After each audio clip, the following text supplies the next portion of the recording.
So we're live, and every morning, I take out one of my books, and Microsoft Office reads it to me, just so I can catch any little flaws, so I can hear it coming back to me. So what I want to do today is do one of those 3-4 hour readings live if all the equipment works out, and add some music to it, some live music, just for inspiration, just for fun, and it's going to be kind of a casual reading.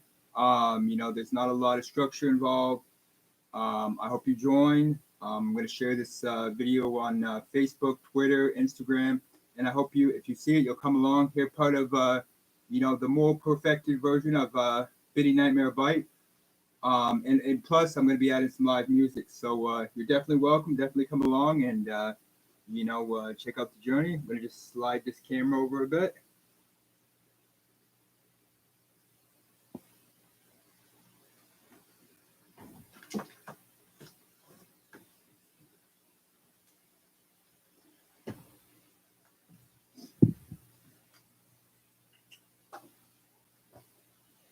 So again, it's a Bity Nightmare Byte reading. I added some more pieces in there. The book's gonna be, the book is being worked on, but most of it's done. I sent the first draft to the copyright office. I've also placed it on drawingsbybrendon.com, and I've also submitted to something or other publishing to collect votes just to see if they'd look into it. Though the wording is quite a few bit more words than I think they would want at something or other publishing, but I submitted it anyway just because 3,000 words max just doesn't make sense because it looks like they want a book, so I'm sending them a book. I'll have to figure it out in the long run. So hopefully the mic's working. The story reading is going to be quite low, but you should be able to hear it. If you don't hear it well, just give a comment and I'll try to work on it and see what I can do.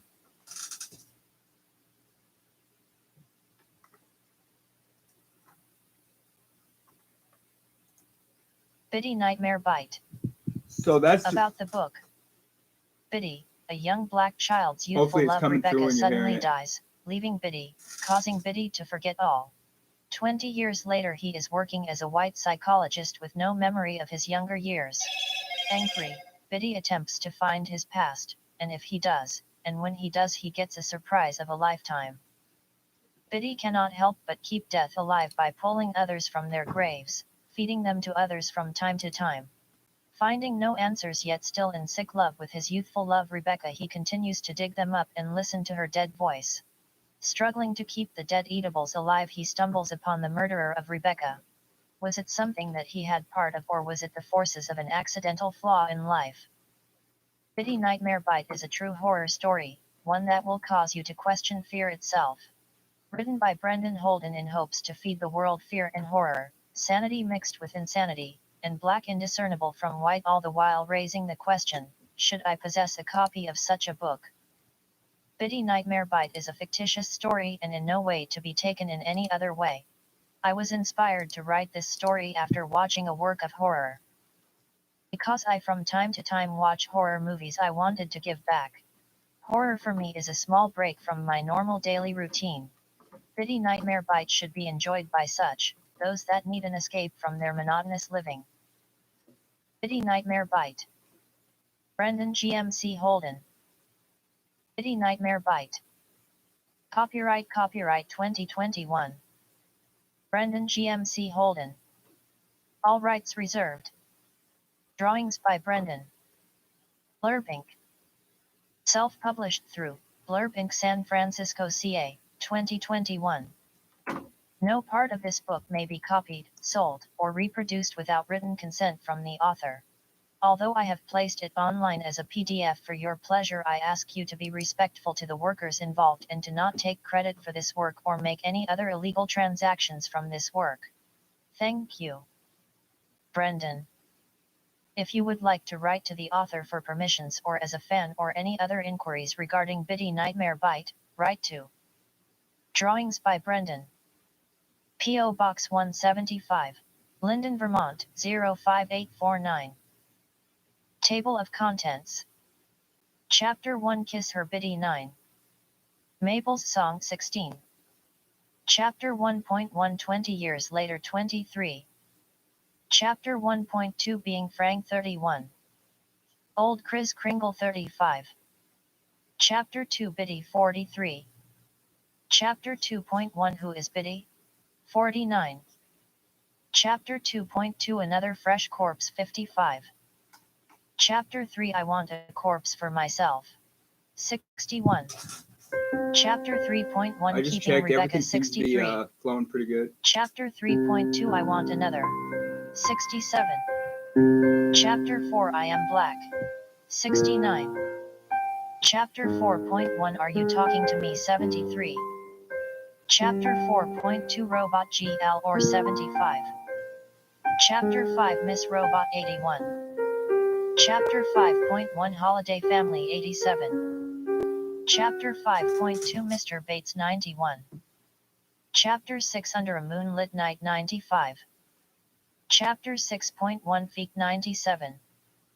Chapter 6.2 My Game 99. Chapter 7 The Mystery 103. B flat 107. Chapter 7.1 Times Motel Room 111. Chapter 7.2 Bity Relives 113. Epilogue 115. 1. Kiss Her Bity. K. ISS Her Bity, kiss her. Lucifer B says. Elvis Knight laughs pointing at the girl lying in the coffin. I isn't kissing her, I say wondering if Lucifer was going to get us in trouble. Most of the adults had gone outside to mourn, leaving us three looking at an open casket. Us all at the age of about 12 were not allowed to move when our parents were not in the room, not out of command, but out of a question that still haunts me to this day. Why are we not perfect? Elvis Knight came up with the stupid question and Lucifer seems to think that I have the answer, and if I do not, he appears as if he will catch my fall. Come on kiss her Bity, it is your wife, Lucifer says full of disbelief so much so, I doubt him. Real quick, Elvis says, and then we will leave, and you will be married. Moments ago, no, days, 2 days to be exact, I met Rebecca, she appeared in the small town in Wheelock, Vermont. Her parents were wealthy, they paid much to place her in a small school of 10 students. Grades ranging from 2nd to 12th. I was extremely happy for something to happen in that small town.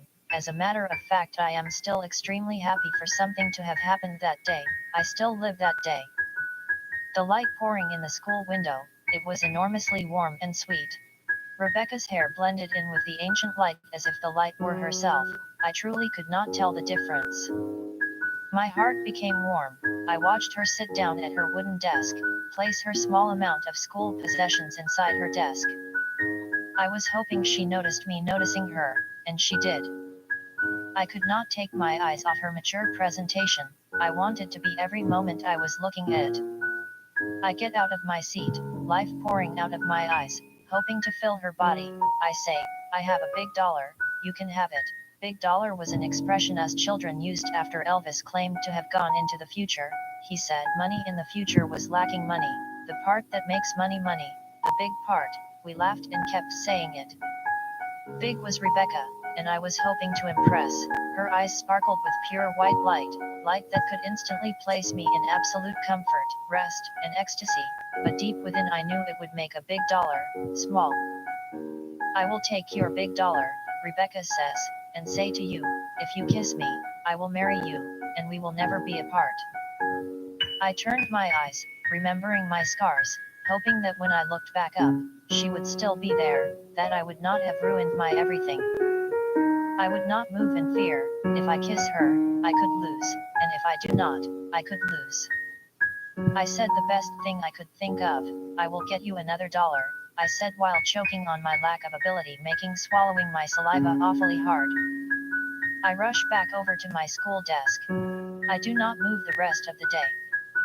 The next day after talking to Lucifer and I agreed that I was to present myself as a horse, her black horse, for us to never part. Lucifer says his dad told him that all a person needs in life is a wild horse, and because I was darker or rather black colored, I would be her horse, her wild night's ride. I walked as so, a wild night ride. Back in the mid-century, there was not school buses for most of the population, especially in North America, so like most children I walked to school. Most of the roads in the county I lived and schooled in were not paved. Thursday morning, I am getting up. I threw my one and only textbook in the brown paper lunch bag, the same bag I was using last year. I tossed it in a rush, such a rush that the bag that never tore ripped halfway down the middle. It was springtime. I understood in spring the dirt road would be covered with mud so thick and deep walking through the fields and forest nearby would be a more convenient way of walking to school. I must dress properly. I did, and out the door I went. About midway from my old one-room plus my parents' room house, to the school, as I was walking in the forest next to the road, enjoying the sun-drenched dead forest from the previous killer winter, I see something. I moved the branch that was in front of me. "Who is there?" I ask. "You sound like Bity, is that you?" A mature feminine voice speaks. "Yes, it is I, who is there?" "It is Rebecca, the girl you met yesterday at school." She walks out of the tree branches covering her body and into the light. I did not know how to respond. If I could have predicted this moment, it would have ceased to be. It was far grander than a calculation. It was so creepy, a young white black-eyed girl in the middle of the forest, unpredictable. Horrifying. As black as my skin, horrifying. "Kill me," my father would say without regret. This moment was so beyond the normal routine. In surprise and delight I say, "There is a swimming hole not too far from here, we should spend the day there rather than school." Because I tossed out calculation, I never calculated the consequence of me, or her missing school. Quietly we walked to the river, miles away from the school. I began to speak to her. I suppose in my heart I felt there was no reason to restrain myself because she was not restrained from my desires. As the day went on without being aware of it, most of my ability to live would be drained as a bathtub, with limited amounts of water. I never thought I was telling my ability to live, not to live, or rather throwing out my entire ability to live on the earth. Everything I said she agreed with, and seemed to be doing as I, finding rest and pleasure from apparently what we purposely did, which was mocking our parents' way of living. I became one with her that day, telling myself I would do anything for her, even beyond what I would do for my very own self. She did likewise. I instantly made billions of universes with a star, billions of plans, all with her included, having found the missing piece to myself, never to remember my past again. I never kissed her that day. I was so sure that we were that I never held her to the promise that she made the first day we met. After all, I had big plans with her. I die just thinking about yesterday. Now Lucifer to my right, I hear him still saying, "Come on Bity, you must kiss her." My mind again begins to wander. As we departed yesterday, she wrapped her arms around me, and fire danced in my body. I was so 100% sure I would never feel loss, rejection, or pain again. I died inside, completely forgetting who I was, and forgetting my way of being. Her eyes sparkled with charity as we parted. I began to attempt to cry until I am no more, but then I remember Lucifer and Elvis. Their rough presentation makes me hold back the tears and pretend to be as they are. I quietly, careful to end Lucifer's present masculine kindness, in hopes to still have a friend after I walk up to the purple-stained wooden child's coffin Rebecca was sleeping in. I slowly lean over and kiss her. That night at my father's house, I sit down at his partially working piano and begin to slowly play the music that was on the piano, Mabels Song. I begin to think as I play, casually looking at the words to the song. I love you sweet honey, I love you so. I never knew what it meant to kiss her. I would have stayed there and laid beside her until we both were deep underground. But reality, my reality to force myself to live, to expect me to continue even in the presence of the very night itself would not allow. Mabels Song 1.1 20 years later. Here I am, New York City. I finally did it. I held it all together long enough to get a job that does not respect slavery. This should be easy, I say to myself as I splash water on my face in a New York City subway bathroom. A train begins to go by. I hope that is not my train. I wipe the excess water off with my hands, casually looking at my watch. 10 o'clock. Good, I still have a couple of hours. I look back up toward the mirror, at my white face, brown hair that is now starting to curl against my will. I look like a psychologist, I say to myself, studying my white face, attempting to recall my past, but as usual, I cannot. I want to remember, and I have sought help. The doctors have told me to separate everything to recall myself, and I have tried, but I am not going to go much further than that. I have one photograph I have been carrying with me for over 10 years. Written on the back it says, Pop, Dad. I figure that must be mine. It must have something to do with my past. The other item I carry with me is a song, Mabels Song. It was signed to what I think could be my mom's and dad's as a gift. At some point I thought I could play it, but as usual I proved myself to not be, or rather out of my mind. Well, Mabel, this one is for you. I brush off my coat and gladly and full of happiness swing the bathroom door open. I whistled as I went. I was so happy, until a 12-year-old blonde-haired girl started talking trash, or rather what the older generation called in truth, negative. Several horrible words began to come out of her mouth. I guess I could say I lost it, that is if I ever had it to begin with. I walked the 6 feet distance from me to her and in automatic rage bounced her head off the wall several times, looking in between bounces, making sure none had seen. After the 4th or 5th bounce I noticed her nose crush inside her face. I was relieved. Blood trickled out of her eyes as well as her nose. I looked in the moment of my relief, in the moment that I no longer was restrained by my morality. I think I screwed up, I laughed, being confident that my work was perfectly and respectfully done. There is no way that child could have been what she mouthed off to be. She was light, positively light. The messed up part about this is she took all her positivity to keep negativity and caused me to act out of my mind. Not fair. I cannot help that I am an automatic killing machine. She must have not got that. If her mom were to say do not jump in front of a train, the young girl most likely would have listened, but if her mother tells her who she is as a child, I suppose she must be lying. This is not my fault. I did not take great pleasure watching her head bounce off the wall as dark, plus I think I cracked the wall. I had to have broken her skull. She was so mouthy. Bang, crack, I loved smashing her head in. Ah. I looked at her bloody head, now facing down, pathetic, nobody to help. I won, I win that one, hear me, I win, I yell. I get a little emotional. I am sick of people as light and shining. They get free shots when they are not. You are not Charles. I say aggressively. Charles, see, you are dead. You are dead, I say laughing. I wipe off the little blood that splattered on my head. I begin making my way to my new stable life, a job, without failure. I show up at my new office early, hoping to meet my employer halfway for such comfort in hiring me. They did not just hire me but offered to pay more than I could think I am worth.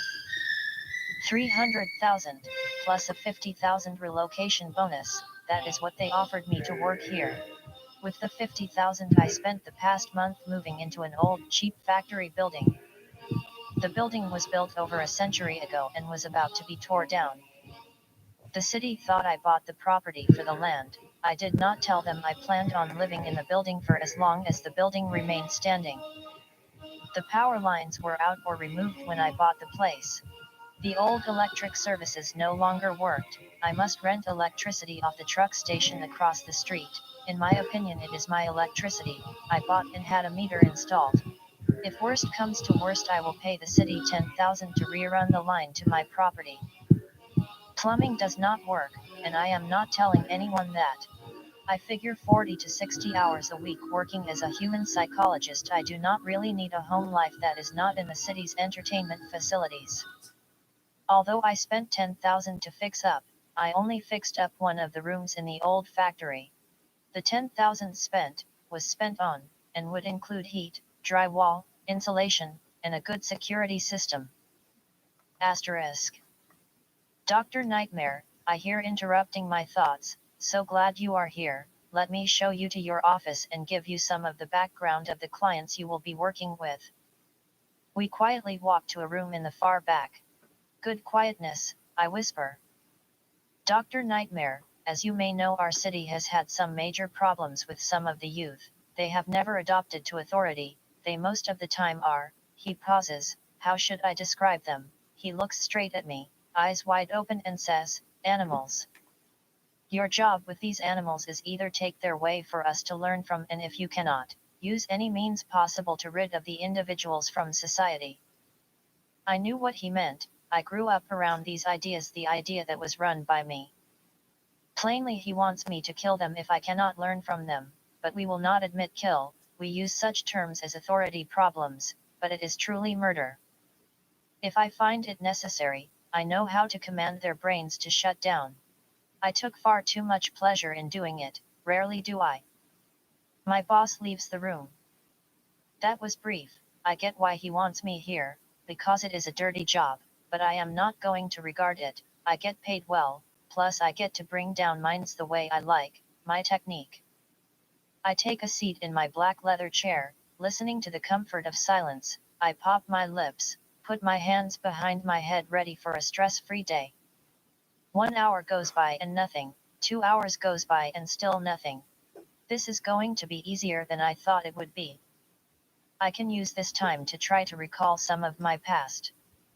I cannot remember a thing. I keep visualizing a young black-haired child, possibly by the name of Rebecca. I think long. Could this be something from my past? I am interrupted. Dr. Nightmare, Wally is here. Have him come in, I say. A young chubby, black-haired teenager walks in. We get around the basic introduction of ourselves and nothing. I know what to do. The chubby little fellow gives me a wink, a cute little wink, a chubby wink. What do you recall about your childhood? I ask. At that moment, at my friendship, he began acting and looking like he was going to burst. I almost expected within the next few moments there was going to be flesh and blood spattered all over the walls. Kid, what can I honestly do for you? I ask. He runs, stumbling out of my office and into the hallway. I was taken back by the action. 5 minutes, 10 minutes, 30 minutes go by, no little chubby kid. I get out of my chair, listening to the gentle sounds of the chair being uncompressed. I investigate the hallway and there is the young man, being pronounced dead. Charles? Huh? I could not believe it. I liked the wink, it was cute. I did not do that to that young man. Asterisk. Shortly following Wally dying, my next client taps on the door. Come in, I say. A young man with a black baseball cap walks into my office. Doctor, I really need your help, Clint says. Go ahead, I answer. So, there is a stem in my brain that attempts to relieve itself, sort of like a dolphin from time to time gets a breath of fresh air. I will use the dolphin analogy to explain this small yet big problem. It goes up to relieve itself, and once up it finds, oh no, fisherman, and not just fisherman but fisherman on his ocean meaning part of his ocean. The problem is I find no fisherman, only his ocean, and that ocean as normal. But still the dolphin attempts to kill his part of the ocean.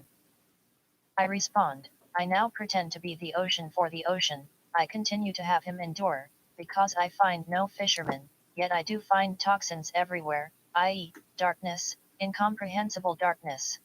I not being able to explain and sitting in the seat of a fault, a semi-invisible fault for having the dolphins endure without the solution, yet I am the solution causing mild stress. Clint says, there is no fisherman on his part of the ocean. Yet they are somehow there. The stress is not caused by nothing. Violent outbursts are because those fishermen are somehow there. What do I do? Clint asks.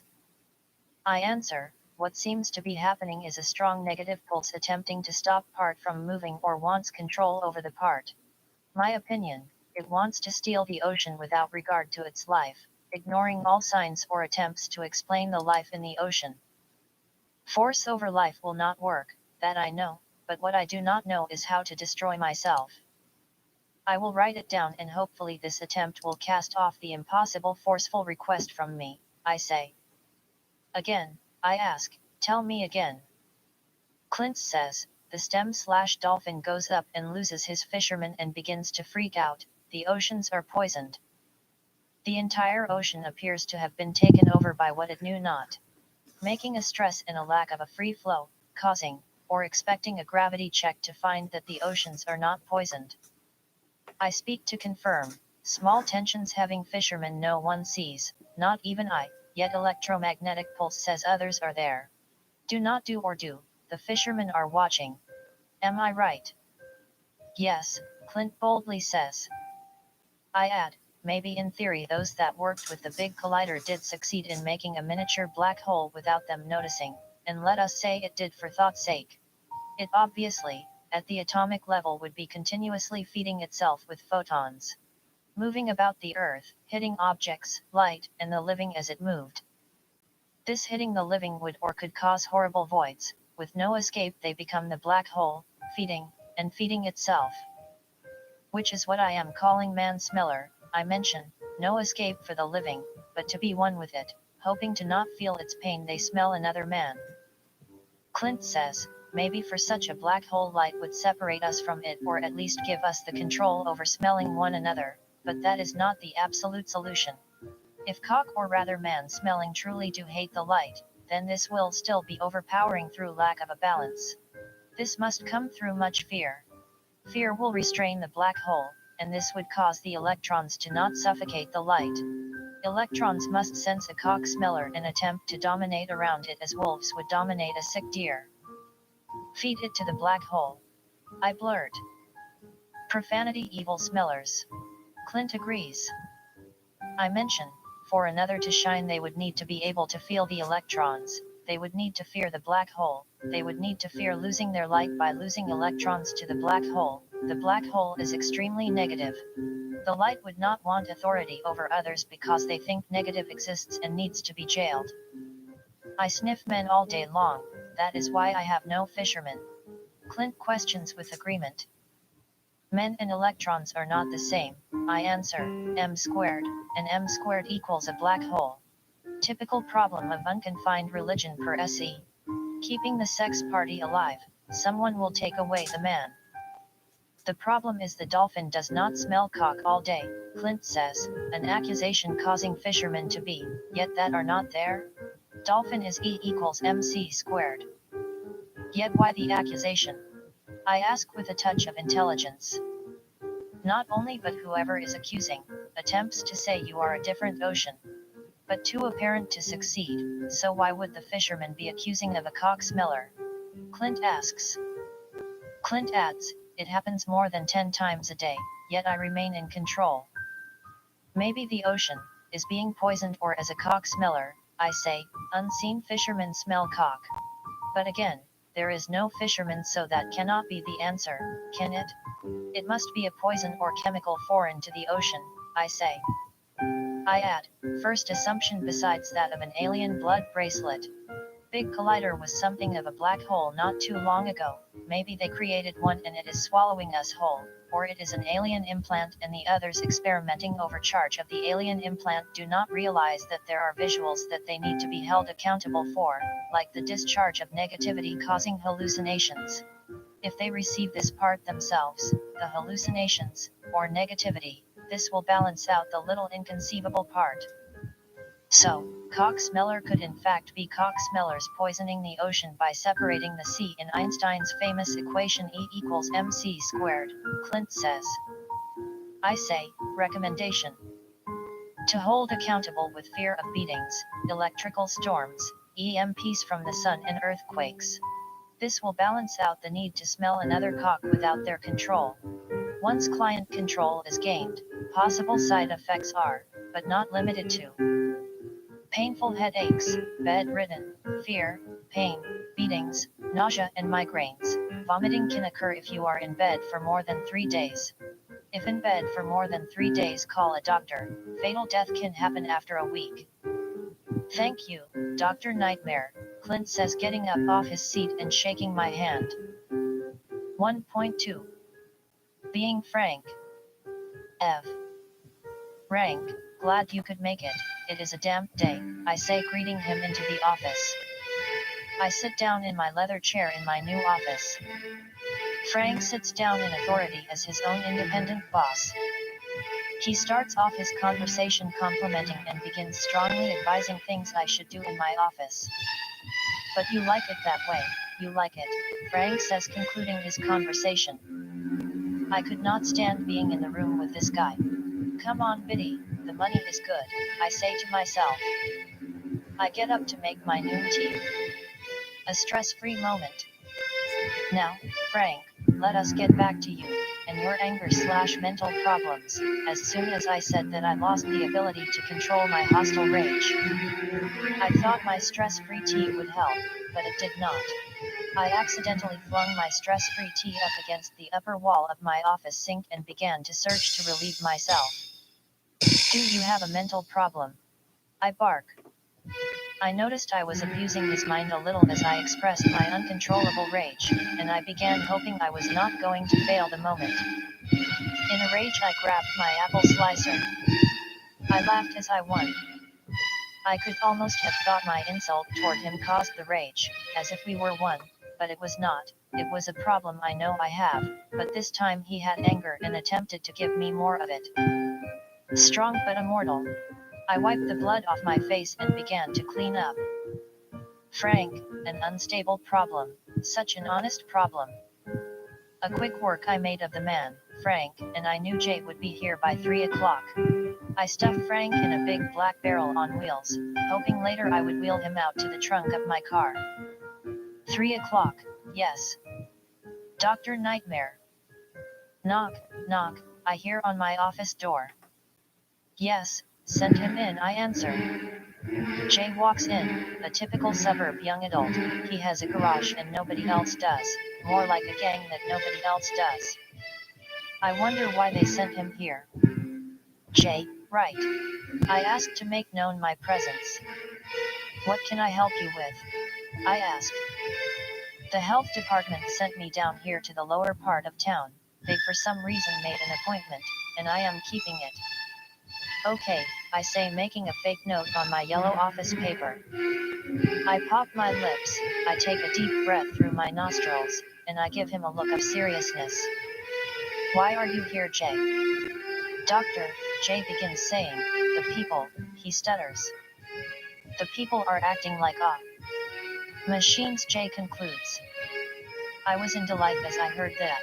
I know exactly what he is saying, a conspiracy, my favorite, and most likely it is true. But I know that if I approve of his mindset, I will be the blame if things get out of hand. I must fix this, I will correct him. Charles, come on, that is not okay, I say, looking at him, noticing his switch of presentation from positive to negative. He is getting angry, yes. I know I can overpower this one. I began to get a bit mad. I recall the young girl in the subway earlier today. Charles, my tone gets louder. That is not okay, I say, thinking about vanities, hating vanities. I begin to realize I am going to make a victim out of him. I shove 5 complete sentences into him, making a paragraph all with about 5 Charles attached, alongside of some profanity. I become a giant snowball rolling down a hill, bigger and faster, sucking up the wet snow in my way. I watch as blood begins to trickle down his face and onto my desk. Apparently, his blood wanted to add on to the snowball. Not today, Charles, not today. I am sorry, I do not do that, I say with sarcastic humor, acting as a professional, treating him as if he just offered me dope, heavy dope. Jay squids, please stop yelling at me, with the sound of a young girl. I knew at that moment he had a chance of survival. The girl that voiced would have to live paralyzed in the hospital from heavy brain damage for the rest of its life or give up and be little. His hands go up grabbing his ears. His hands become bloody. Blood began to drain out of his ears. A young girl sounds. Jay falls to the floor. Right then I go to the bathroom to esteem myself after overpowering Jay. I come back out. I notice Jay on the phone. The doctor lost his mind or something, Jay anxiously says, begging for help over the phone. I run over in power, in a massive cat-like prey powerful rage power trip. I rip the phone out of his hand, smashing it on the floor. What the profanity, Charles, you are wrong. I did not lose my mind, and as of right now it looks like you have. I mean, you seem not to notice, kind of delusional about who is in power in this particular situation.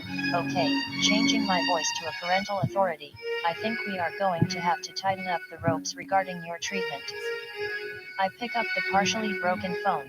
I can make out the last number he called. It was the police station.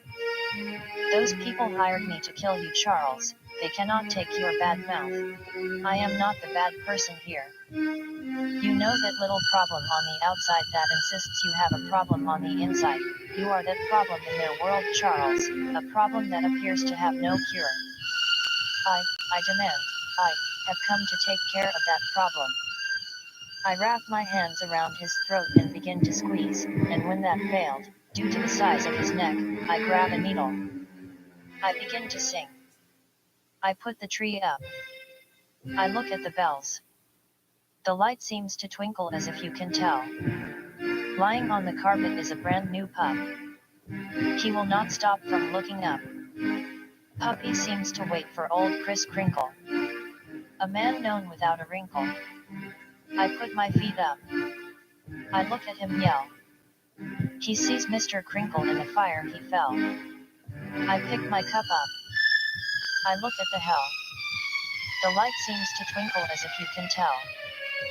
Fire on the man, doesn't seem so well. Puppy, you know, that is something we can sell. Old Kris Kringle. 2. Bity. W. Old, you like some water? I have KoolAid. I ask my newest client, a client that has attempted to rob the economy. Yes, doctor, I will take some KoolAid, she says carelessly, without knowing that glass of KoolAid cost about $1. Raging about the lack of care, I stick some E in the glass. E is a medicine only giving to doctors, most likely because it can cause an automatic seizure. One big gulp and the KoolAid is gone, and I have a permanent epileptic patient. Asterisk. Sophia, you must take your seizure medicine, I demand. I do not want to, Mr. Nightmare. Look, Sophia, I will be quite frank with you. If you fall down and do not find the bottom enough times, you will not be getting back up. Okay, doctor, I will take the medicine. I laugh, I laugh, I laugh. Later, Sophia apparently died from a stress-related disease, and they left me with the corpse. I faked a death certificate, faked a funeral, and brought the body home and made one of my better dolls. It was so good I decided to place it in my new art show. Wow, doctor, that is so lifelike, a passerby says.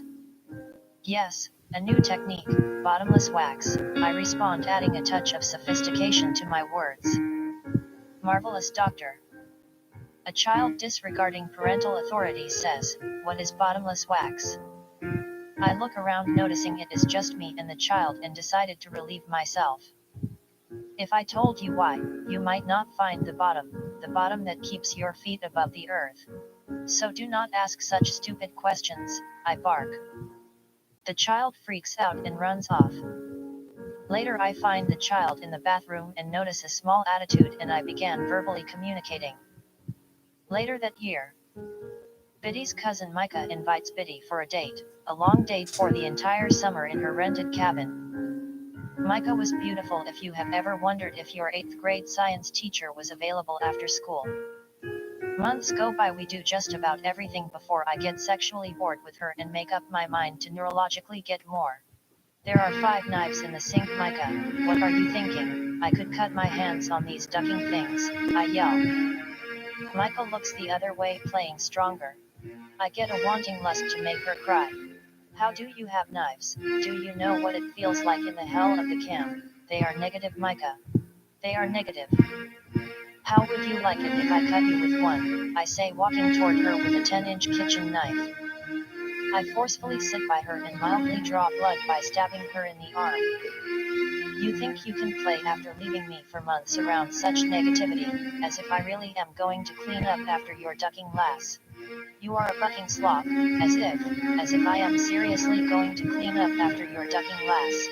I bet you never thought of what happens when you forget to see negativity, Micah, I shriek, when I make you see negativity. Micah yells. Look at you, you were at peace, and now you know, Bity says, raising the knife up and down. I decide to spend my couple of weeks of my summer at Micah's cabin too, spending some quality me time. Micah was there in the back room, or at least her corpse was. Towards the end of the 2 weeks, I could almost have felt bad, but Bity, my child, says, it's alright, mister, she does not have to be a problem anymore, she went to heaven. She will make a real nice puppet now, the kind that rests all night. I listen and begin to melt plastic, something to preserve my cousin, something to preserve Micah. Good thing Micah had some money, this cabin was nice and had a good stove, it will help her corpse in the long term.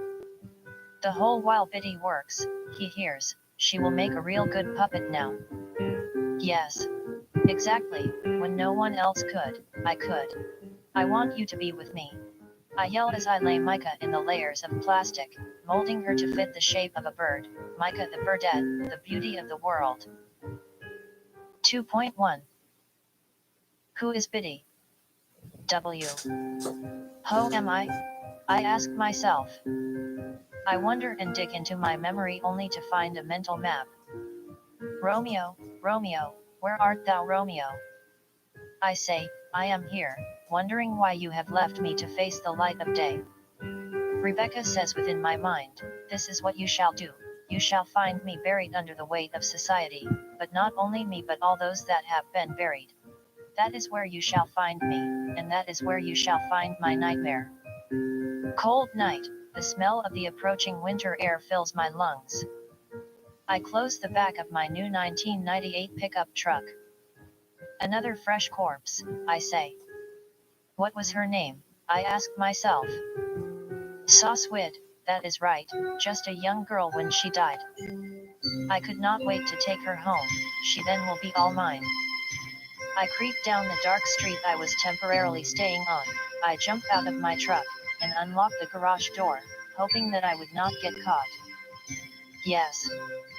I did it. I locked the door to the garage, sealing the outside unknown world from causing me to live their light. I jump anxiously and full of excitement into the back of my truck, lifting the purple coffin cover back to catch a good glimpse of what is now mine, my puppet, my friend. Most of the flesh of the corpse was unknown life, but it did not matter to me, I was in sick love. I grabbed the young lady and put her into my arms. Good, her arms did not fall off. I jumped out of the back of my truck. I gaze at the dead lady for weeks, for an entire month, in love, full of passion, at rest. I no longer live amongst the dead as I appear to be, I am asleep, hoping I do not have to wake up, but I know I must, I force myself to, for my father do I. I know what I should do with the corpse, I will make a dish for my new girlfriend. She will be over tonight, I hear Rebecca say without saying it. Asterisk. Flippers, so glad you could come, and I have dinner ready, I say with a feminine tone in my voice, knowing that once she had eaten, she would be my new rest, my sleep, my puppet.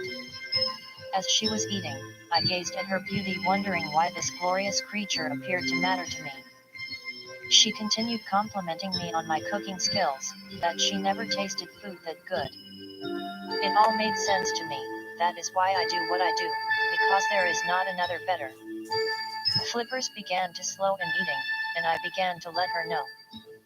Eat your dinner, I say, eat your dinner, and then I began to get abusive and started calling her every evil thing I could come up with.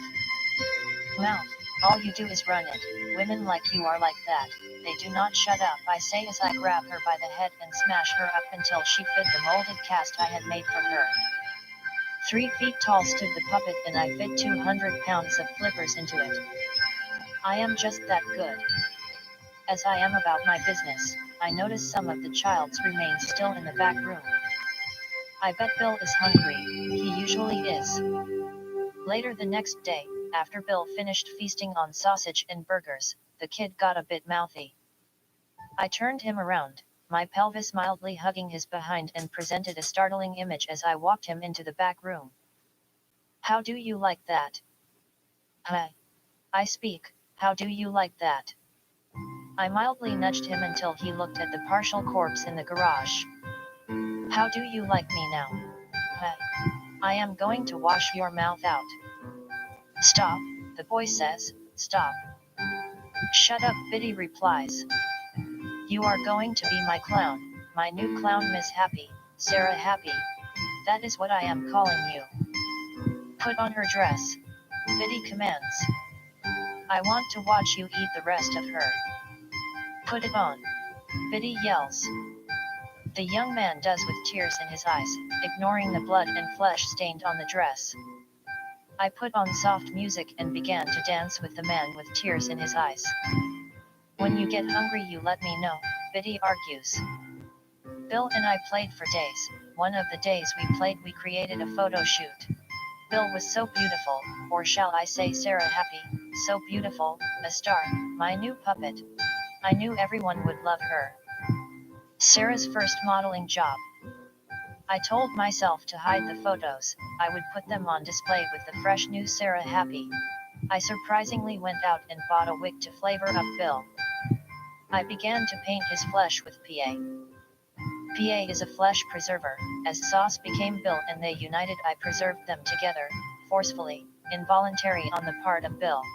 I told him I would do much worse if he did not submit. Not many days later Tom's sister comes knocking on a door of one of my friends. She snooped around to find that information. She found my address. Knock. Knock. I rushed to the door. Doctor, can I come in? My brother is missing. I am not sure how I can find him, Jill states. Yes, you can come in. Anything to help out a friend. So, you know Tom? Jill asks to confirm the situation. Oh yes, Tom and I have had some good moments over the past 10 years, I say, all the while praising myself for keeping calm. I walk Jill to the entertainment room. We both sit down. Tom is how shall I say this, worrying. Jill pauses. Doctor, is something burning in here? I lost my ability to hold back a small amount of rage. A black man. I yell. What? Jill replies. It is Sunday, Jill, my windows are rolled up. Yes, you cannot smell pot if the windows are rolled up. It is because I am black, isn't it? I say, giving Jill a look of hatred. Doctor, you are white, what are you talking about? Rage filled my body. I lunge out of my chair. It is because I am black, you racist FB, you dumb human being. I am sorry, Jill, I think I need a cup of water, I say, and then the rage strikes again.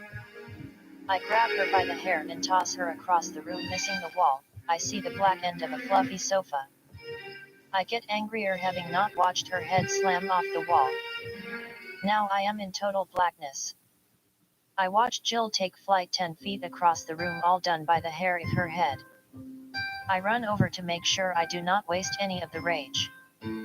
Yes, I have old MC Chili, I say while placing a robot in the cafeteria of my mall. Old MC Jill works on a farm, BI feed ISO. Laughter gushes out of my mouth. With a hack hack here and a whack whack there, everybody hack hack. Old MC Chili works on a farm, BI feed ISO. Oh yeah, this one is going to be the owner of Old Mac Chili's. I will build it from scratch and have people come and eat the dead.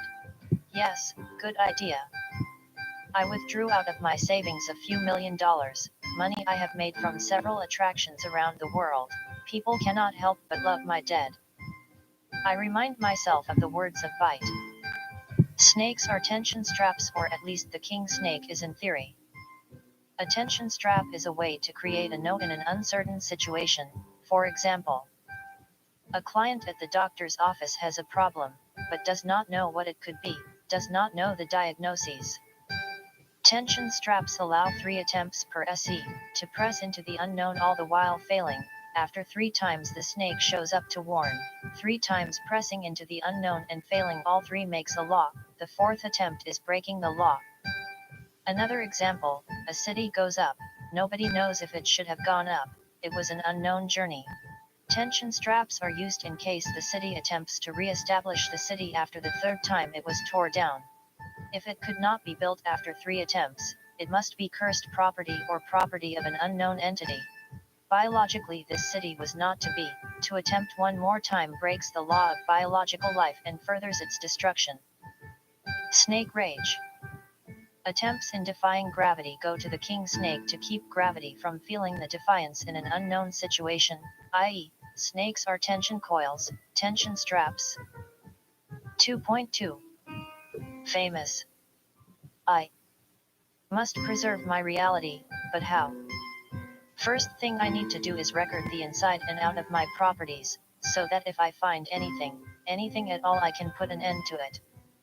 I can record the best way I know how, on a TB of space. I began buying in separate, distant places the camera equipment, the TB of space, the video drives. I can run wires, insulated wires, through my entire properties using a channel that no one uses to connect distant properties to a secret source, so that I can monitor them. Insulation should be easy, except running all the wires. Most likely I will have to put them in the walls so that others who come into the house will not know they are being recorded. Several weeks later, hidden cameras were installed throughout my properties to keep everyone off guard. I channeled all my recording to a hired security station. They have police on hand in case they needed to be called. The only problem with that idea is I would have to have a device to automatically flip on a fake recording when or a friend was in the room or the property. A motion detector could do that for me. Once a detection was made, an automatic video would turn on, sending a private hidden computer the real footage. Once this motion detector went on, it would send me a sound through my pager. I could check the footage and see what had been detected. If significant enough, I could catch whoever it was by shutting motion detection, allowing the security station to see who or what was trespassing. This would allow me to do nasty stuff on my property, but also keep close to the authorities, playing both sides, keeping a good foundation. The police will know and trust me as someone they want part of their world, allowing me to gift the world with my creations, my puppets. Like Betty, for example, they will love her. To assure myself I would not need the public for anything. After all, I will be digging up some of the greatest people that ever lived. If the public could sense that I was alive, then they could sense what I was doing, I told myself. I must get years' worth of food, dry foods that will last years, then no one will know I am alive. I will start with the rice. 5 years ought to do it. In that amount of time I should be able to route and reroute any shipments to my secret location. In disguise, I drove out of state and began stocking my truck with 20-pound bags of rice. I do not buy all at one store but continued from one state to another, making sure all my travels were hidden. A few days later I pull into the garage, what truly is a loading dock of my warehouse. I shut off the engine to my truck. I open the driver's side door and immediately go to the back of the truck. I pull back the double blue tarp concealing my goods. I pull out a 20-pound bag of rice. I carry it into the larger waiting room. I unlock the door to my room. The inside still fresh from the cleaning I did a week ago. I set the bag of rice down next to the door. I double lock the door and investigate my house, making sure nobody had been in there, that no recorder had recorded anything. I love my house, cozy, warm, and perhaps a bit small. I like to know what is happening in my living space. If I cannot see all 3 or 4 rooms from one room, I would have to do some work on the places. Sort of like I did here, I bought a 5-story warehouse that once was a city mall. The mall closed, shopping by catalog moved in. The warehouse sold the place to me because the local city shops no longer needed a wholesaler. As soon as I laid my eyes on the place, I knew I had to have it. My own little city within a city, except I do not want to live in the city, so I built a small house within the old mall. I built it in one of the old department stores. Sometimes the smell of fresh appliances, carpets and tools fill the air. It is as if the mall had never ceased to exist as a mall. A nice quick check of my cozy, clean, and in-order house. I go to bring in years' worth of food, just enough room to fit the rice, beans, sugar, flour, and some small items I thought I might need. It took me from morning to night to unload the truck, and most of it was done by a wheelbarrow. I begin to break apart the bigger bags of food, not only to save room, but with smaller bags they will not have a chance to mold being opened more than once. This part took several days, and I hated most of it, but I motivated myself, telling myself to push forward, that 5 years of satisfaction will be worth it. I am finished. I am good to go for 5 years, now it is reasonable to make some big plans. Asterisk. I am set for several years of food, money, and anything and everything that I could be discovered by. It is time to make some bigger plans. I can dig up several of the world's most famous dead, redo the skin with plastic and wax, a touch of makeup, some wigs and wax, a touch of makeup, and I have a new show, a show of the rich and famous. No one ought to recognize the corpses for who they are. I must conceal their identity. If anyone were to figure this out, I could never return to practice my profession. In fact, the authorities would most likely pay 50 times the amount it cost to house a normal prisoner, and this in hope to punish me so severely that it would kill, not just me but Rebecca and wherever Rebecca got her power. They would punish and kill us. I map out my first locations, detail where I should go, which roads I should take. I will go by night, to some of the richest mansions in the country, knowing where and when they buried their dead. I will do all 6 caskets at once. 6 famous corpses shall be at my warehouse in a week. I shall take a hauling truck, park it in the center of the 6 locations, take a taxi home, pick up my smaller truck and drive to the locations. I will do something similar on the way back. The first few locations were easy compared to the 4th one. They had no security, good, just a fence surrounding their properties. This 4th one was heavily fenced as well as 2 security guards and a K9. I decided to set off an EMF near the location. Once it was off, I figured all the electronics would be off, and according to my latest study their minds would be partially off as well, including the dog's mind. If they know what I know, they and their dogs will stay inside. I had beforehand found a way around the fence, making sure nobody would notice anyone ever having entered or exited. I pressed the button on the EMF as I was in the backfield behind the station, by the woods line. Once I noticed the lights were out in the security station, I began to sneak to the side of the building toward the concrete coffin. Yes, I made it. Now the hard part, removing the concrete lid leading to a recent Hollywood actress, model, and singer. I pull out my large crowbar stuffed in my extra-large knapsack and pry into the lid just enough to seal in my heavy metal bar. I force my entire weight on the bar. I notice the lid pop open. I gently slide the lid to the back of the casket by mildly pressing the bar in that direction. Anxiously I look inside. I see her, not a lot. I did not take my flashlight with me. It made a better cover-up if I did not. A partially eaten body rests in the casket. I had to do this quick, soon the security officers will have backup here. I must be gone, closing the casket on my way out. I crudely grab the doll and stuff her in my extra-large knapsack, touching the ground with my hand, making sure I did not lose part of the body. I quickly without sound place the lid in position, sealing the edges with the recent grown moss. I dart back into the woods carrying a little over 100 pounds. I almost collapsed before I made it back to the tree line. I held myself together. Soon the cops will be here. I make my way north into the thick woods, to where my truck was parked. Not too far from the Star's mansion was an old dirt road. No one could have been on this road for ages. Small trees were beginning to pop up in the middle of the road. I quickly, without headlights, make my way to the main road, using a rich family's driveway to reincorporate myself onto the main road. Not much longer I was on the highway driving east, 4 additional hours and I will reach the fifth-wheel tractor trailer. The other 2 locations were as easy as the first, no person watched over these dead. I am now at my very own loading dock, full of fresh, or rather decaying bodies. I clap my heels as I walk away from my truck.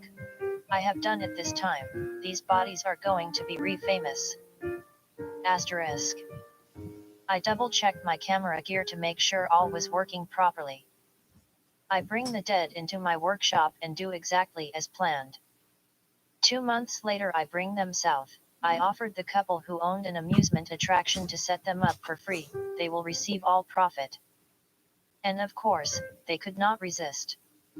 At first sight, the lady who owned the attraction immediately called for her husband. Dole, you have to see these things, they are amazing, so lifelike. The husband quickly comes out of his trailer to see what all the excitement is about. Oh goodness, Dole says as he walks toward the attraction, how in the world did you get these? You have not seen the best part yet, I say, knowing that I programmed the bots to sing and dance the themes of the amusements. I pressed the button and the puppets began to move, slow at first until they moved as fast as real life moves. Happy, happy day, happy you stay, you are here to stay and play, long you may, said the puppets in harmony. All who looked were shocked, blown away, never having seen something like this. I did not plan on leaving them here for all that long. I knew they looked worthy of national attention, but I needed a way to have the show talked about. This place will be a great place, a place for my rich and famous, a place to begin a new life. 3. I want a corpse for myself. I ask over the phone. Yes, is this Nightmare, he replies. Over the years you have been a great manager, putting into action some of my greatest works. Do you remember curtain themes? I ask. Oh yes, I surely remember, he replies. Well, I have something better. And because you are one of my top guys putting my plans together, I want to offer you a new deal. What do you have in mind? Jim asks. You are going to love this, I pause, giving a moment of reveal. A chain of restaurants, I blurt. What? Jim asks excitedly. Yes, Jim, a chain of restaurants serving double meat, price stays the same. And its name, drum roll please, I express. Old Mac Chili's, I shout. I hear nothing. You know Old Mac Chili had a farm, I say, in other words Old Mac Chili can sell his meat cheap because he owns the farm, I say. Great idea, Bity, I am positive this will work, Jim replies. Yes, you like it? I ask. Definitely, Bity, how much am I getting to set it up? $1 million for 8 months of work, 8 restaurants, I say. I hear a pause come over the phone, I hear some papers moving. Can you do it? I ask. Yes, sure thing, wire me the entire sum of money tonight, Jim explains. Okay, and if you need any more, just swing by, I will take it out of my home safe.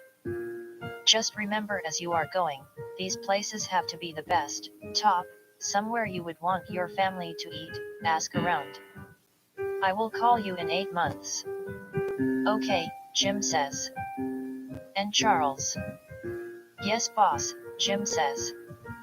They better be done in 8 months, like I told you before, you have always in the past made these things happen for me, do not fail me, I say, hanging up the phone. Old Mac Chili's, I say to myself, if they like looking at the dead, they sure are going to love eating them. And after they eat them, I will turn them into puppets. I will have to hire a whole new crew to work the Mac Chili's Club, that is where I will give a bath of a solution of preservatives. And then those that eat will live together as puppets, the family of Old Mac Chili's. Old Mac Chili had a barn, feed no. 3.1. Keeping Rebecca. 8 months later. My phone rings, a phone number only a few can call, and one of those few is Jim. It must be Jim. Jim. I say immediately and confidently. Boss, they are done. Earlier than expected, I reply. I needed to impress my best customer, he says. Great, give me the addresses, I have to tell my crew where to start working, I say, expecting this conversation to be brief. You know where you can reach me if you need me, Jim says. Bye, Jim, thank you, you are wonderful, I say, waiting to hear him hang up. Good. Old Mac Chili's, I say, tipping back my office chair, puffing on my cigar. Who to call? I know. The United Morgue. I will simply have him reroute the bodies of the best 10 years to my freezer. From there I will turn them into the best burgers around, 2 pounds of meat for the price of 1. A few days later I drive to my huge freezer, 2 football fields could fit into this thing. Oh yeah, I say as I walk in, checking on the entire operation. Bill. I say, noticing him in the freezer, how is the operation? Good, boss.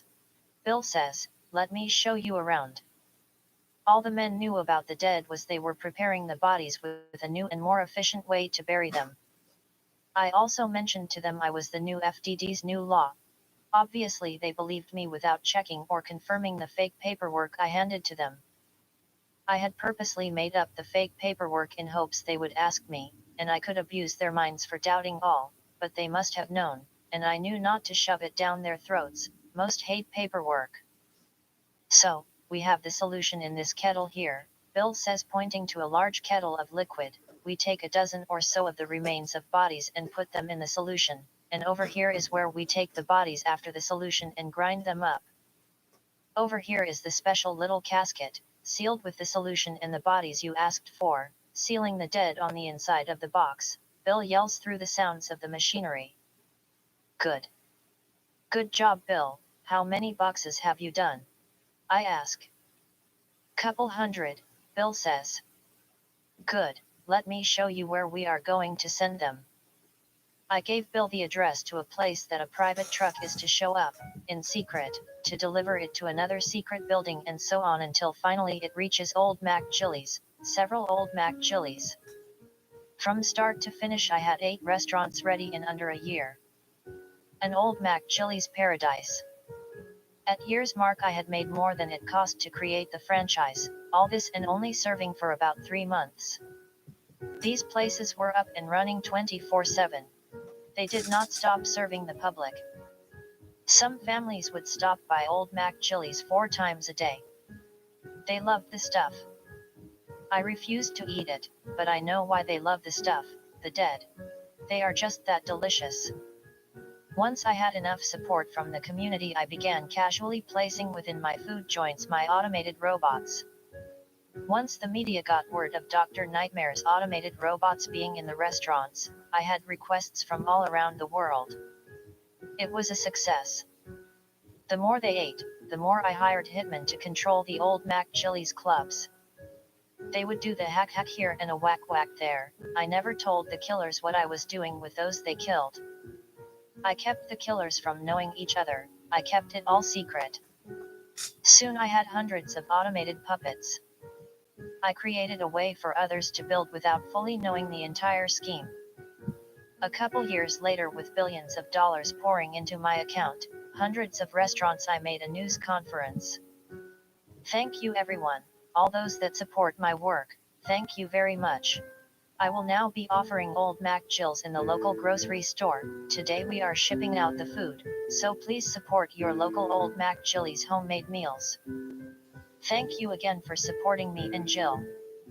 People began to clap. I could have almost formed a tear in my eye from the outpouring of love and support, but I knew that they were, like, eating the stuff, not me.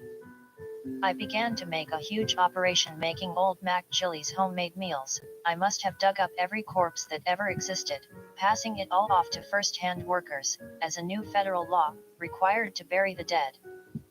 I convinced them all that most of the viruses from the past few hundred years were due to improper burials.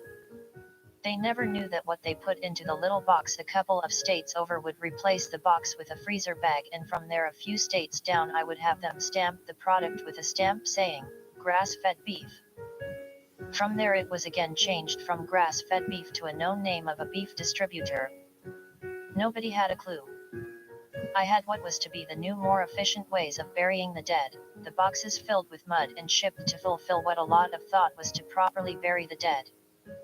All worked out.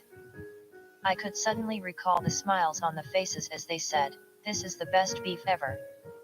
I was in a secret location getting millions of letters and gifts. I personally did not touch a lot of it, but I hired people to take care of that for me.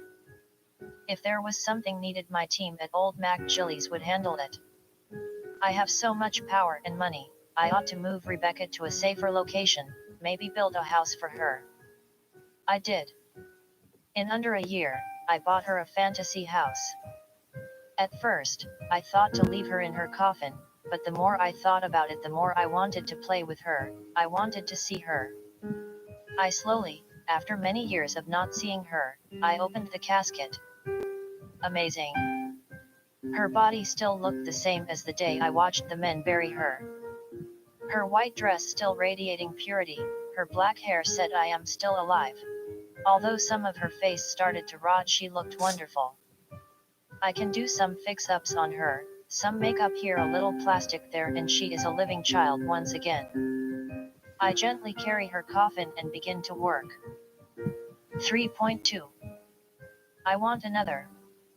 I need something bigger, something to make the people wonder. I began to think hard. What do others need in their life? Most of the time they love what would liberate their borders of what they call their life. What if someone dug up someone great? What if that someone was me? Someone famous? Yes.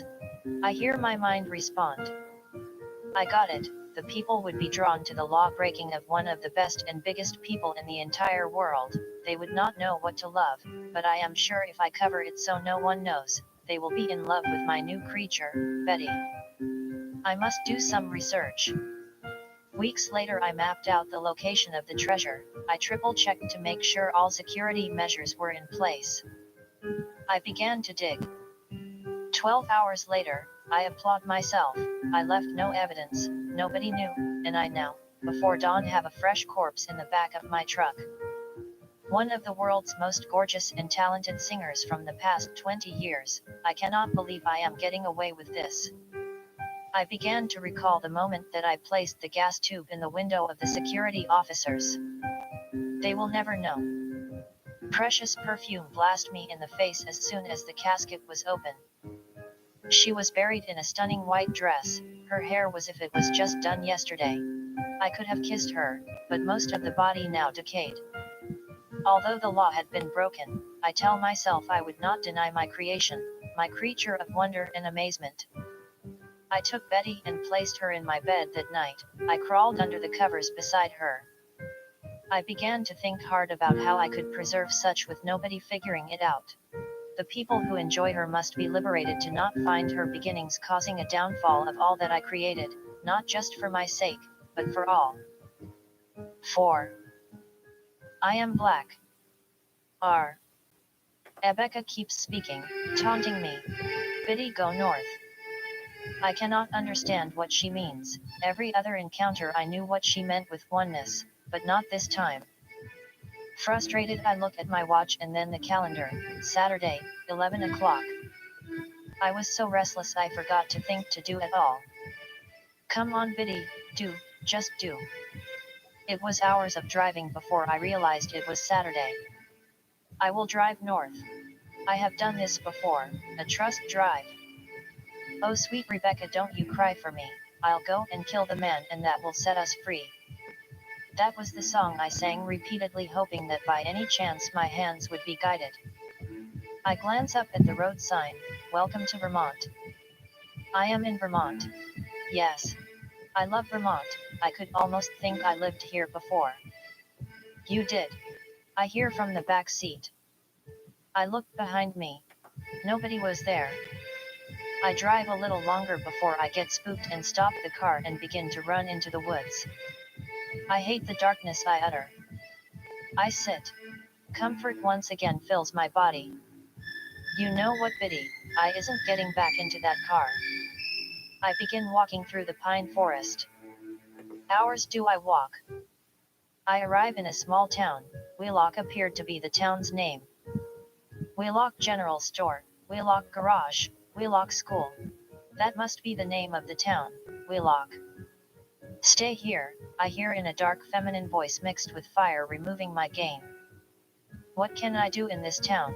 I ask myself, preparing my mind to have some fun. I need some money. I walk over to the brand new woodboard-sided tiny country store. I swing open the door, the bells above let me know I was walking in. Coffee aromas filled the air. What is you doing? I yell into the air. I hear no response, nothing, only the sound of my quiet echo. If you are here, I will be staying here tonight, I yell. I hear a laugh. I laugh. An older man walks out from one of the back rooms. You are a black man, we do not get many black men up this way. So, I can stay in the store, I ask. Yet, the old white-haired man said, adding, take what you need. I knew what that meant, but did I? First thing I did was grab some bottled sugar to wash down some baked potato chips. I know what that meant. I decided to help the town. Asterisk. Hang that MF. Hang him, I hear in delight. In front of me is the wooden platform I designed, placed on the old dirt courthouse parking lot, a parking lot that still gave a strong sense of horses and carriages.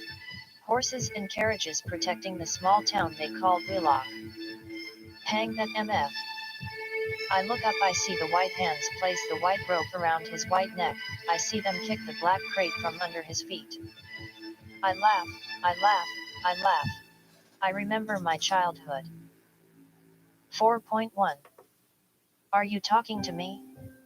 I once over out my window at the little country landscape that dwelled in the city, cool air was coming through the cracked window. I make a couple of bird chirps, I pop my lips and take a seat in my pure black leather office chair. I look at the door and it begins to open, I wonder who it could be. It is my secretary, Doctor. Toby is here to see you, she states. Oh, good, send him in, I command. The door swings open a little wider and I see a young teen burst through into the room. One leg was missing and an arm, and one eye apparently was blinded, most likely from the city water. Goodness, he must be about 300 pounds, I am killing this kid, I say to myself. Thank you, Ms. Robin, I say, hoping she was going to leave the room. What can I do for you, kid? I ask, getting up and making my way to my small office kitchen counter. I hear nothing. What can I munch on today? I think I still have some of those little bottles of alcohol from the start of my job party, I say, disregarding the teen in the room. I look. I do. I holler, Mr. Jack. I grab the bottle and crack it open. I smell the bitter yet sweet taste of joy. I pour it into my coffee. I turn around. So, kid, I pause. The kid. He is in my chair. What the heck are you doing? I demand. He begins making awful noises while touching my paperwork. I suddenly felt like I was less than, that I should learn from this brilliant, one-armed, and legged and could barely speak young lad. Toby begins saying, you know why I am doing this to you, doctor? I did not. I felt like he could somehow pollute the entire universe. He begins hitting my desk. You know why I am doing this, doctor? Because I am upset. Automatically I knew what to do, as if the entire universe pointed him out to rid of him. I calm myself. You know what, Charles? There is a fine line between sanity and insanity. I think you crossed that line and now are on my side of the fence, I say with twisted horror in my voice. I pick up the little hammer I received from my aunt as a celebration gift and begin wife beating. Stop, stop, the cripple argues. 4.2 Robot GL or A. Amazing, I say to myself, looking around at my work, my creation. A playhouse, the type I have always dreamed about, the type that gives the thrilling negative threat that perhaps they are alive. I have Jack in the Box, clowns, bartenders, dancers, all controlled by a computer, tied up to look like an attraction of living robots, ones that others can touch, and they would not touch back. I will have a whiskey on the rocks, I say to the bartender. Puppet eyes look back at me, they do not move. I created them that way, only the head turns, and the computer hears my words and responds according to the program I gave it. I watch the puppet on a track move toward the glasses, a hum sounds as his arm moves to pick up a glass. With the other arm he pours the whiskey. He then pushes the cup into an automatic ice dispenser. The robot on a track brings me my drink. Music. I say to the artificial intelligence, music begins to play, music I have created. And dancers, bite dancers please. I command the robot brain. The music begins to play and begins to play to feminine dead-filled robots. They come out to seduce my mortality. Thrilling, a rush, I can understand why I am a billionaire because I know taste. The doorbell to my mental health office begins to ring. I begin to express to myself my human nature, sarcastically and mockingly running around the serious nature of mental health. Who could this be? In fear I begin to snoop around as if my pants were down and the authorities were about to catch me looking at naked photos at my workplace. I shut off all my electronics through the main cutoff switch I had installed for such a time. I rush to the door, patting my shirt, brushing off the day's isolation. Bill. Doctor, good thing you are here. Come on in, you are always welcome to my nightmare. We laugh. Bill sits down on the black recently polished leather sofa. I missed my appointment, I did not want the law after me. I have seen such a case many times. I pick up my yellow legal pad. Charles. I say, welcoming him to adulthood, to what apparently in his eyes was the master. Charles, you feel funny, right? That is why you are here, because you are sick. Are you sick? A little Bill answers hurriedly. Charles, I am going to get somewhat frank with you. Happiness is why you are here, you are happy. Bill widens his eyes, hoping to hear such words from one in authority. Happiness kills Charles. Am I right? Pleasure will kill both you and I. Wow, amazing doctor, Bill expresses with his voice as well as his body language, attempting to leave. We have become the devils to all goodness, have we not? Happiness kills Charles.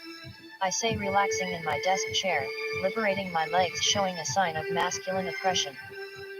The thing is, Charles, I know a little better than the front you are giving me, I say, hoping to crush his mind, mildly retarding him. Charles, I know that you are not supposed to willingly be here today, because that could in fact make you happy. I look him straight in the eyes, overpowering his mind. I watch his shoulders hunch over, his head falls towards the ground. Pure power runs through my being. Charles, I say loudly, full of control, you at this point, if in fact you are where you present yourself to be, showing up at my office, then you would be seeking a husband to keep your foolish, happy desires under control. Where is your husband? I yell at him, throwing a stress ball at his thick head. His mind begins to fall apart through Bity's black night powers. I delight. You would have known you need a husband to take you out on a leash from time to time, the boy Bity laughs. Where is your leash? Why has he not brought you here? I say in a frenzy. Bill can barely pick up his head. He begins to stumble out of the sofa. Charles, that is not very nice. You need someone to rule over you. You will not get away with this. I yell, delighting in crippling him, retarding his thick recently buzzed head. I look at the back of his thick head as he begins crawling to the door. I am so sorry, doctor, Bill whispers. As he crawls out of the door, I put on the, "You are delusional, Charles, you really started freaking out back there or something. I will let him live."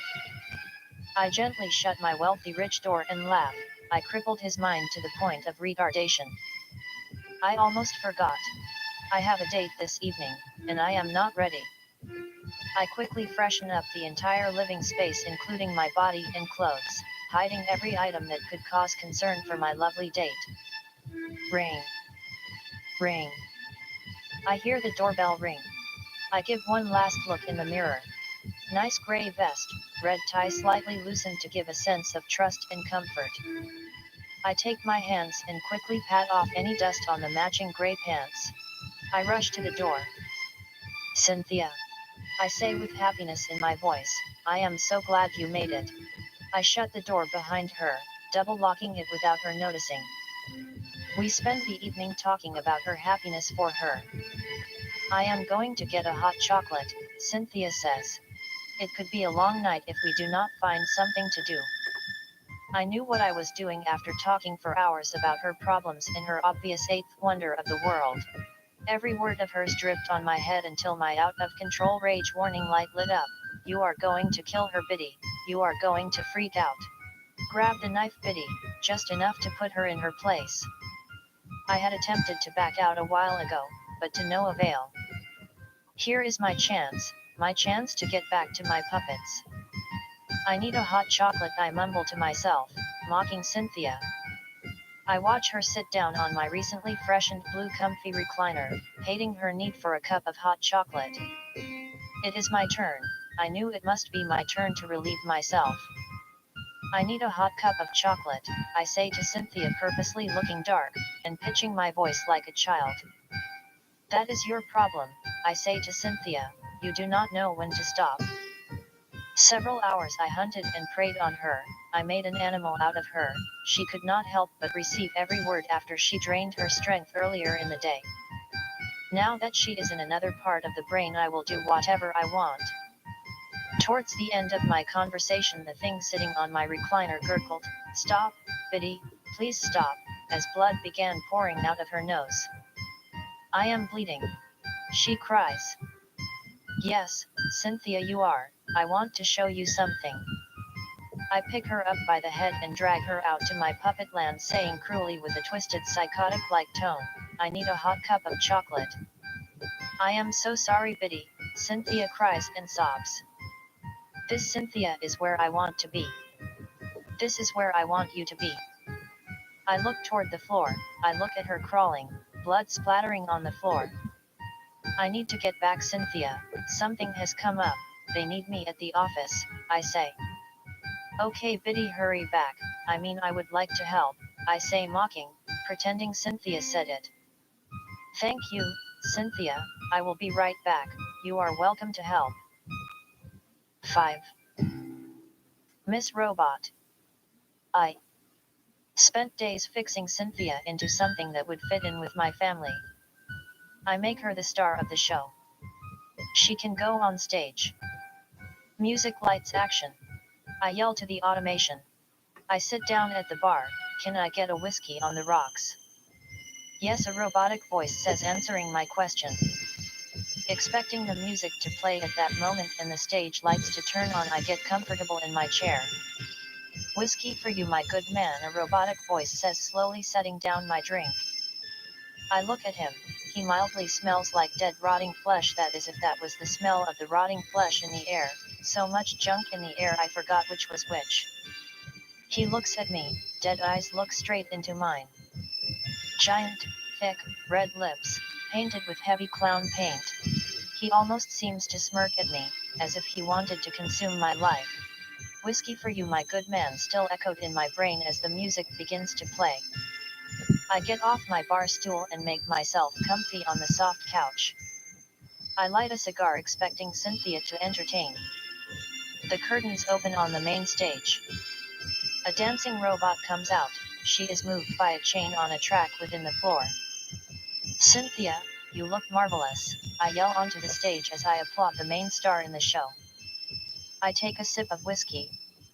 Cynthia dances a dance I programmed into the computer. As she dances, I cannot help but notice the dead pulling me to be with them. It is a dark thought, the twisted dead robot wanting me in its belly. Too close for comfort, I ignore what I think I see and gulp my whiskey. I take a drag of my cigar and begin to study the architecture of my surrounding world. How could all this including I be so poorly written, compared to my dead robots? Hours I spend in studying as Cynthia dances. She dances a dead dance on stage. Her marvelous makeup, eyeliner, and a touch of lollipop cheek powder was more than an addiction, but rather my reason to be. Do you need another drink, my goodman? The bartender asks. I just had recently programmed it to say that at 2.36 hours into Cynthia's dance. I look at him, knowing it has sound recognition. If I clap my hands, it will pour me a fresh drink of whiskey. I look into his eyes, dark eyeliner tracing the outer eyes of real eyelashes I got from a recent dig look back into mine. He wears a top hat, dressed in a suit, red tie to go with the red highlights around his mouth. I clap my hands. He scrolls over to the bottles. I watch him pick up his dead hand and grab a bottle.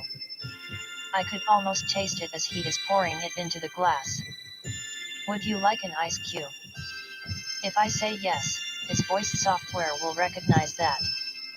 If I say bring it to me, he then will pass the drink to the waitress robot who can detect a metal magnet I have in my pocket. She will on a track bring me the drink. Yes, and bring it to me, I yell toward the robot. I watch as the bartender presses an electronic button on the counter wired to send through wires an electric impulse to the waitress on wheels on her track to the bartender, having communicated through the wires to pick up the drink and bring it to my metal magnet. Clanky metal sounds, motors and gears, the waitress brings me my drink. Dead flesh carried about by an outdated amusement park ride. Was I really doing this? I was. It was horrible. Rebecca compelled me to. She would leave me if I did not, and not only would she leave, but she would cease to be, along with all those that she caused me to dig up. A marriage is a marriage, I tell myself. Sometimes they can get ugly. Anyways, even if I tried to leave, I could not. I was chained to the pleasure of the dead child. Once I kissed her, passion and pleasure filled me and would not let me go. It became me. That last time I attempted to leave, I continued to visualize her in her white gown sleeping in the coffin, dead. Passion continued to arouse, black hair gently, yet still alive covering her head. Ecstasy and passion continued pulling at me. There was no way to choose pain, the pain of being over her. My father could have driven that out of me, and I asked, but he could not make me. I could only be his son. In a sense, he gave me to her. He gave me to the belly of death through the words, if there was perfection, son, be perfection, then we would all be forced into it. Be your best and you will always have a good seat beside me. Dead robots, I could not help but be startled by my own thoughts as the waitress sets down my drink. She is one of the few that does not have visual recognition software. I did not want vision in many robots, not yet. They perhaps would look and act so real that the general population would begin asking questions. Instead, I used nuts and bolts and heavy metal, sort of like something one would see at an amusement park. I look at the waitress. Nice skirt, I say to her, marveling at my work. I can remember when I got that skirt, a theater production came through town. As they were lightening up their load, replacing the new with the old, they put a box out in front of the theater building, saying on the box, free items. I quickly grabbed it knowing my profession was modeling art. Nobody would suspect any wrongdoing from a man who regularly puts on powerful robot model presentations, sometimes even putting on small, animated shows with them. I marvel at my work. Completely lifelike, yet giving others what Rebecca gave me, a weakness to one day perhaps die. Although I was never sure I would die, I do delight in the dead in my animated robots. I watch the waitress. She is programmed to stand in front of an order for 15 minutes.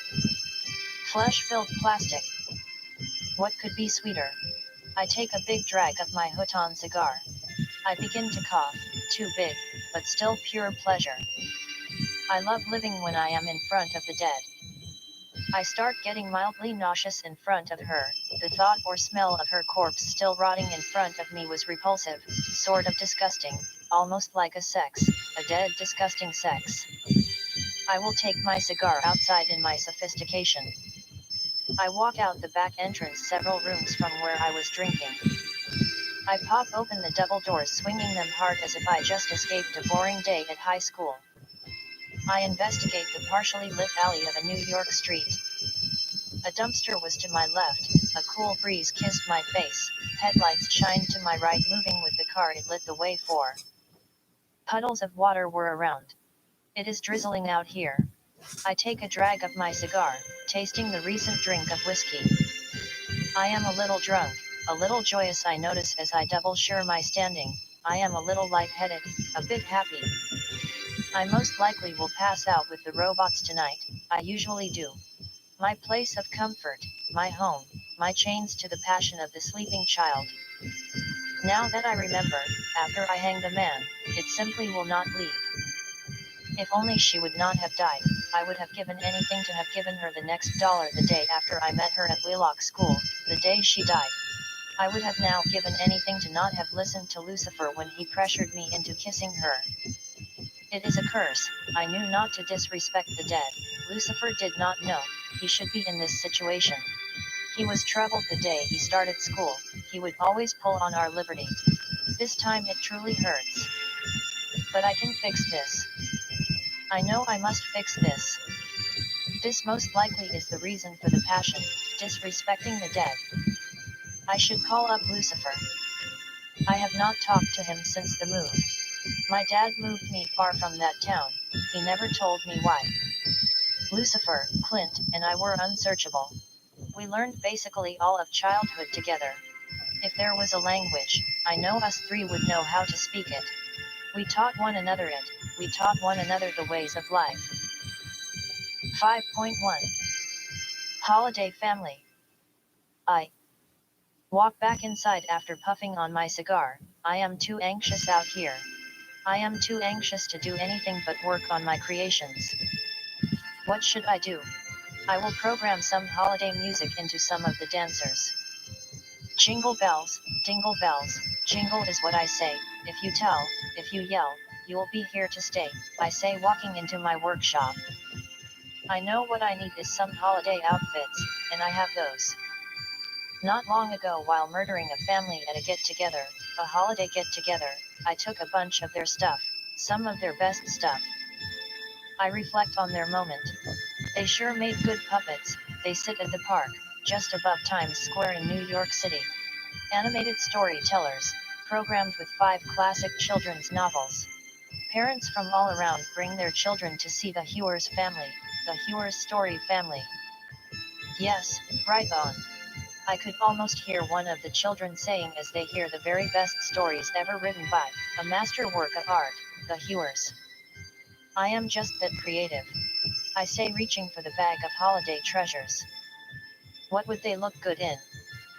Yes, the children in red Santa coats. And for the parents, Santa hats, with Santa coats. I must get the makeup. I bring down my treasures to where I stored my newly named holiday family. I pry open the old clanky door. I flip on the light switch. There is almost a living presence in the room. Creepy.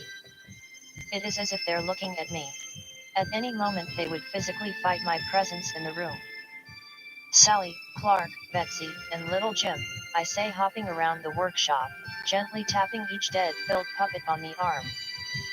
Wow, goodness, are you not all wonderful on this fine holiday night? I got you all something, and yes, Jim, I did not forget you. I got you this green garland for a wonderful splash of spruce green to your Santa suit. I began with the clothes first, that way I will not get the fresh paint I painted on the faces on their clothes. I continue, in my mind knowing I am touching dead bodies, my body continually repulsing them. I force myself to. As I array Betsy, I continue to recall the 400-pound man I squeezed into her. I boiled the man just enough to mash him into the size of a 10-year-old girl. I plastered him with plastic to preserve. No smells come out of her. What a doll. I just do the makeup. I will put red bulbs on the ladies and trees on the men. I will do some holiday highlights and then begin with the dance. I have a couple of favorites regarding holiday music. I love the winter classics. The powerful, in-part symphonies are the best. I know which one I will start with. I put this wonderful song into my cassette player. I press the play button. A wonderful song, I say as it begins. I begin to dance thinking, what shall I have them dance? I know. I just did a couple of moves that would look great. At the end, Betsy picks up a knife and pretends to use it. This is going to be good. I worked non-stop for about a week. Now I get first sight of the new Justice Rip dance. Let the show begin, I say to the voice recognition software. The lights on stage dim, the music begins to sound. 10 minutes of pure pleasure. I marvel at my work, counting to the moment Betsy picks up the knife. She does. I take a shot of whiskey with a grin on my face. I watch. She swings left, she swings right and begins to plunge the knife. Cackle begins to take place. The automated clown timer for the doorbell that I do not use. This was not planned, I say as Betsy ruins the holiday family. I could almost have taken pleasure now, but I refused. My work accidentally went wrong. I screwed up. This will cost me a little longer. You do good, Bity. I cannot help but notice my white skin and psychotic physical presentation. My fault, ladies and gentlemen. I will give you a full refund. I am sorry, these things happen, I say, regretting my mistake. I will need some fresh bodies to fix these puppets. 5.2 Mr. Bates. B. Back at the office. What do I have to do today? Mr. Bates, that is right. Doctor, Mr. Bates is here to see you, I hear over the intercom. I tap the little green button. Send him in, please. Knock. Knock. Mr. Bates, I say out loud. Good morning, doctor. So, what can I do for you? I ask. Motel is lacking, Mr. Bates responds. You know what, Mr. Bates, I begin saying, I am in a good mood today. I think I will tell you a story. Do you like stories, Charles? Mr. Bates nods his head up and down. Are you German, Herman? Submissive Herman laughs and says, that rhymes. Herman back when, was like snow falling, a clean snow causing all the evil to be removed, and what was left was snow. A fine powdery snow. Radiation sirens were sounding. I gaze at the snow falling. Herman, German, the snow was falling. I knew that with the amount of radiation in the air I most likely would not survive. I began to wonder, once exposed to all the radiation in the air, if I would feel pain. I recall the dead we killed in some sick, twisted yet exceptionally beautiful witch spell. Men began to sing and chant and move with the radiation and snow. Herman, they sang and chant to the Auld Lang Syne song. I love that song. Never such beauty had I seen before, so good was it. I am scared I will lose it in my maturity. I can dream, Charles, I can now dream. I am a Herman, I say, I am the Herman Bates, I yell. You mean German? Herman says. No, Bates, nor man, Mr. Bates, I respond. The snow, it is so wonderful. What would I like to dream of first? A house, money. I never saw it coming. One dream turned into another. Over time I hear my mind whisper, you are spending yourself. I did not know what to do. This cannot be a lie, even if I was suspicious, wondering if it was the radiation. Such would not harm us. But I was wrong, Charles. The more I spent, the less I could do. What others told me about death was not. Pleasure kills, Charles, it kills. Months I sat there losing my ability to move. I would spend one more dream. What do I do? I must have Hermans, Bates, I must have Germans. Daily I did small finger movements, on time, on schedule. I added to them over time. The snow, the paradise I had to stuff behind me, it was killing me, Herman. Charles, it was killing my country. Once I got my strength back, I protected myself from the pleasure fire radiation. I wore tougher clothes and filtered my breathing air. I boiled my water and lived as Herman Bates, as Herman with Germans. Long story short, Charles, lock your door. I pick my head up, I look at the new German Bates. He gives a pleasant happy face and walks out of my office. What a good day, I feel good knowing I helped.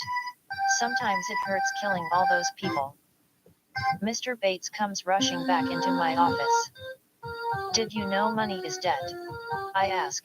Think about it, why do you need it? I ask. Mr. Bates says, because I must exist here. Exactly, Mr. Bates, you have to buy your way into life. Why is it not free? I ask.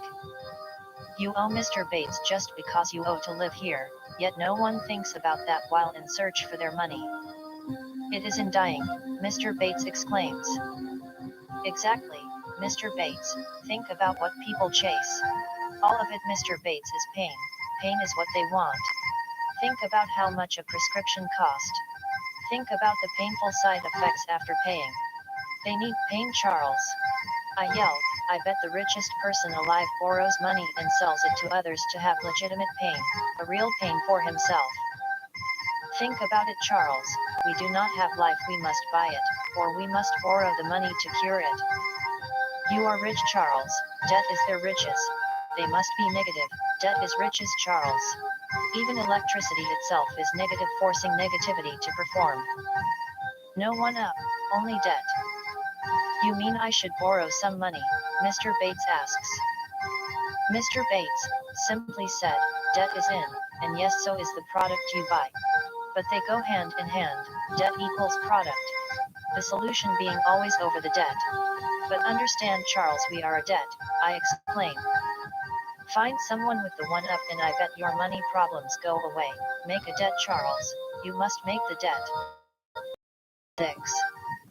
Under a moonlit night. I really need your help, Mac says over the fuzzy phone he called me on. Mac, old buddy. How is everything? I have not heard from you in a while. The last time we spoke was back in high school when we worked on junk cars.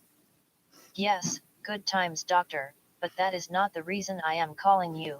This is a bit different. I really need your help. I have a sickness, Bity, the type that will kill. I suffer all day, Mac says, holding back. The townspeople say you have an effective drug that could assist me in my departure, that you have given it to a few, and it worked. Yes, that is true, Mac, but Mac, it is you, you're the reason for my success. I was emulating your later high school years. If you are serious, my part then will have to struggle to live, I answer. Do you think you can hang in there, if not for them, for me? Mac begins crying over the phone. I cannot, I will do it tonight with or without you. I begin to hang up the phone before charity, selfless living inhabits my body. I will be there in an hour, I speak over the phone. Thank you, doctor, Mac replies. He hangs up the phone. I called up a few people. I had a meeting that night, but I cancelled it and drove to the local hardware store. As I gaze at the hardware in the store, I began to select the items needed, a chainsaw, pliers, rope. I begin remembering Mac. Mac was the reason I knew what a chainsaw was. Many times did I take his masculine lessons on the surrounding world. I figured all the guys did it. This would surely make the pliers, the chainsaw, the vice grips look feminine. I am going to have to hide this, I say to myself. No one can know about this death. I pick him up from an old fast food restaurant in the past. We ate it. We quickly drive into the nearby forest. We do not say a word to one another. I explain to Mac a rope works the best. Afterward I would dismember his dead corpse.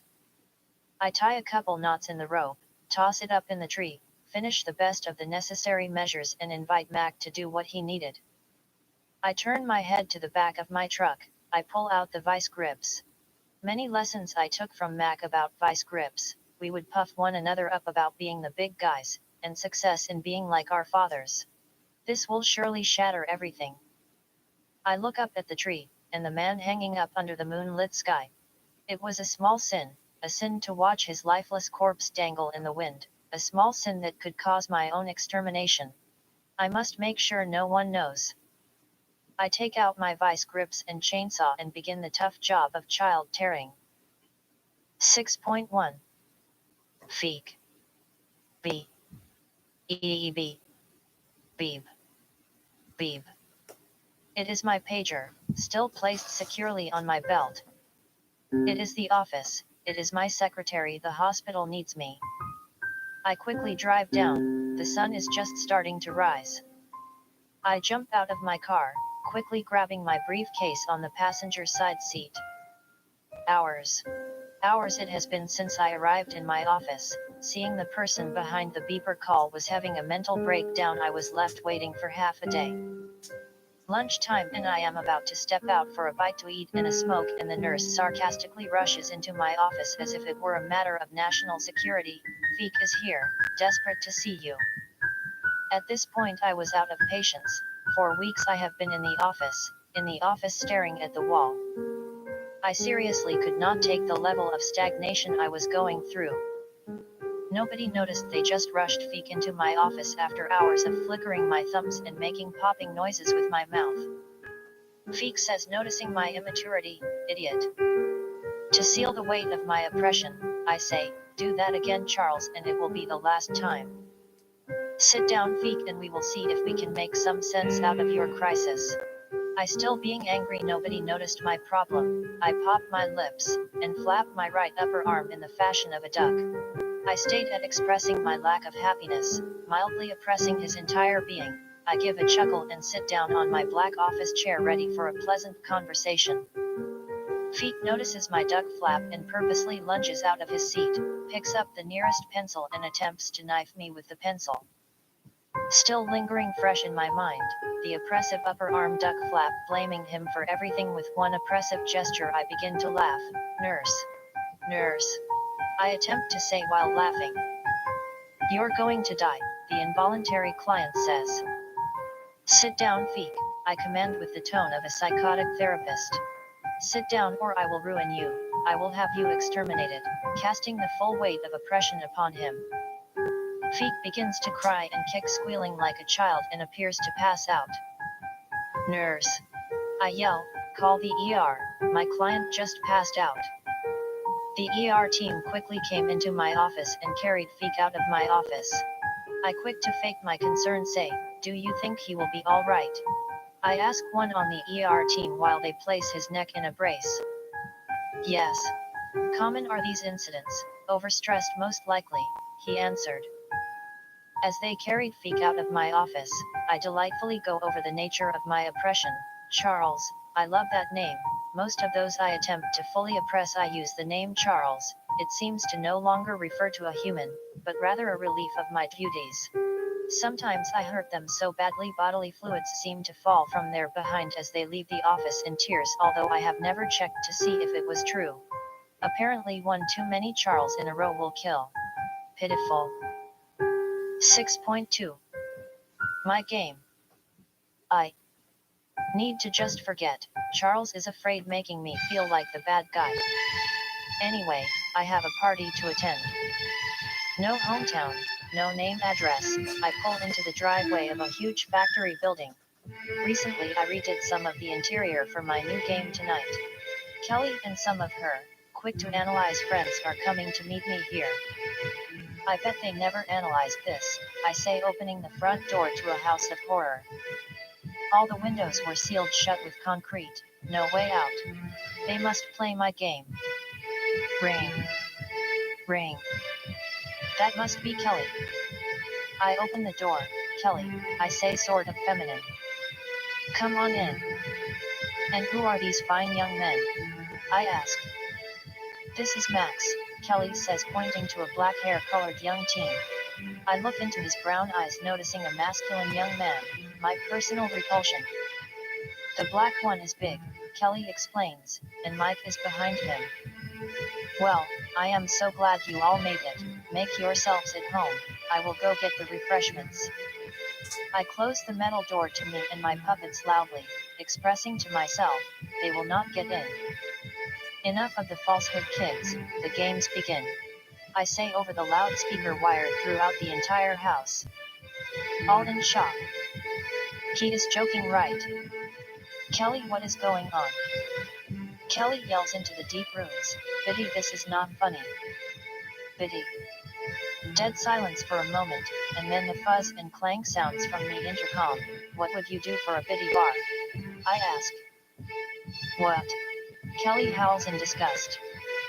Bity, you get your white behind down here right now. I am leaving, Kelly yells, the others follow close behind. They scramble to find a way out. The door is locked. Try the window. They are sealed shut, Biggie says. What? Looks like concrete. Bity, this is not funny, Kelly screams. They are all sealed shut, all the windows. I rush back over to the intercom as a cat would preying on its victims. I say, you have 24 hours to let me see your stuff in action. One more time I will ask, what will you do for a Bity bar? Screw you. Kelly says, crying. Hours go by. Periodically I would lecture them about their youthfulness. You think it is for free, all because you can jump through the hoops of society. You pass. I stutter. I doubt that, Charles. Seeing you made nothing out of yourselves, you now must prove yourselves by a Bity bar. A couple more hours go by. Big loses it. With an evil grin on his face, he picks up one of the many sharp objects placed there by me for such a cause. He guts Max, laughing at some of the ways of social pressure. That is what I would do for a Bity bar, Biggie yells into the many rooms. Unexpectedly in my mind I watch Biggie walk up to a store. He is happy, good words come out of his mouth. He appears as if he is going to do good to some of his favorite public locations. He does good to others. A rich environment fills the air. Stay on the sidewalk, he reminds himself. Later in time I watch him freaking out. He disinfects his entire living space as if something had followed him back from the town. I watch Biggie write, rich town states you are in, what do you do? Stay on the sidewalk. Stay on the sidewalk. Stay on the sidewalk, Biggie continues to write. Strangely I see a small little mutant walk into my chamber as I consider Biggie. The little mutant elf looks at me, blue eyes sparkle into mine. I could see he was about to get rageful and yell, but he gurgles instead. He whimpers, his arms rise. I watch him spontaneously combust in my chambers, yet there was no flame. His head popped off and landed several feet from his body all the way across the room. His arms popped off and landed in front of his feet. Oh doctor, I hear. That evening I let Biggie, Mike, and Kelly back outside with strict instructions to tell no one what had happened to Max. I decided to keep Max, but in doing so Kelly told someone who told someone, which annoyed Biggie, so he plainly went to the police to get rid of social pressure. I know a man who kills, Biggie says without a doubt. As the police were making their case for the judge to acquire a search warrant for Bittie's residence, the information was leaked. A group of many people were after Bity after they marveled towards the book Bity Nightmare Byte. He is feeding us dead people, they said, and they held him accountable for desecrating life that they intended on eating themselves. 7. The mystery. C. On Bity, open up. We have a search warrant out here, we need to search your residence. Bity, hoping to not be found, runs toward the back room, climbs upon his bed, never considering the window behind the bed. His curtains in the back room have never been open. The mob had the house surrounded. The men outside peeked into each window, seeing nothing until they got to the back window. One of the top mob guys suggested to quietly pry open the back window, sneak in and capture Bity. They were so quiet Bity never heard them coming through the window. Even as the boots walked onto his bed, Bity hid under the covers, thinking it was due to the age of his bed. Thinking perhaps they left, Bity uncovers his head. Hey, here he is, one of the men in the room said. Bity's eyes widened, knowing he had been caught. The The mob taunted and made fun of Bity for days, trying to remove Bity from within his body. The mob of the mystery were highly intelligent. They knew if Bity left his body, they could replace him with another bodiless entity, one that had existed for a very long time. Several occasions they did this and had much success, stealing bodies and in exchange gaining the knowledge of the powers of existence. "Get out of your body," one of the men barked. Bity was a patient man, but after days he grew tired and closed his eyes. They shook him, they touched his body and confirmed him dead. Within minutes they called upon the entity and resurrected Bity and called his name Zigrus. Zigrus laughed, getting up, and immediately called for a drink and a smoke. Little did any of the 100 that captured him know, Bity killed the entity when it came into his night. He walked with the men for months, talking, showing all the knowledge he could. Most of it came out of the dead spirit he recently killed. "I am Zigrus, show me more." Privately Bity killed one after another, without mercy. Bity did not have a body to be driven out of, he knew that, yet he lived. In hopes to sleep he used power deep within, killing those that were in the world at the time. He was a living nightmare, one that others begged to wake up from. He quietly makes puppets. 100 more puppets. Bity, marvelous at storage space, stuffed the dead in 100 children wax puppets. Everything was Bity until he met Dr. Rum. Dr. Rum and some of his men showed Zigrus a time machine they had been working on. Full of doubt, Zigrus mocks and laughs at them, hoping for an easy kill. They persuade Zigrus to join them in time traveling through time. Reluctantly Bity goes. They go back to the year 1968, they go to town, they have a couple drinks. BB is playing on the radio. They hang out as the record plays, "You have been sleeping with my mare." They talk to some of the locals. The whole time Zigrus says, "Where are we? This seems a bit familiar." The song BB continues to play. "Knock, knock on your ear, dear, nightmare, how do you dare, sweet honey? Knock, knock, do you fear, dear, who do you think you share, sweet honey? Satan, don't bother me, I am begging you, dear sir, please. Knock, knock, do you fear, dear, I don't really think you care, sweet honey. Knock, knock on your ear, dear, I will bury you as my mare, sweet honey. Satan, don't bother me, I am begging you, dear God, please.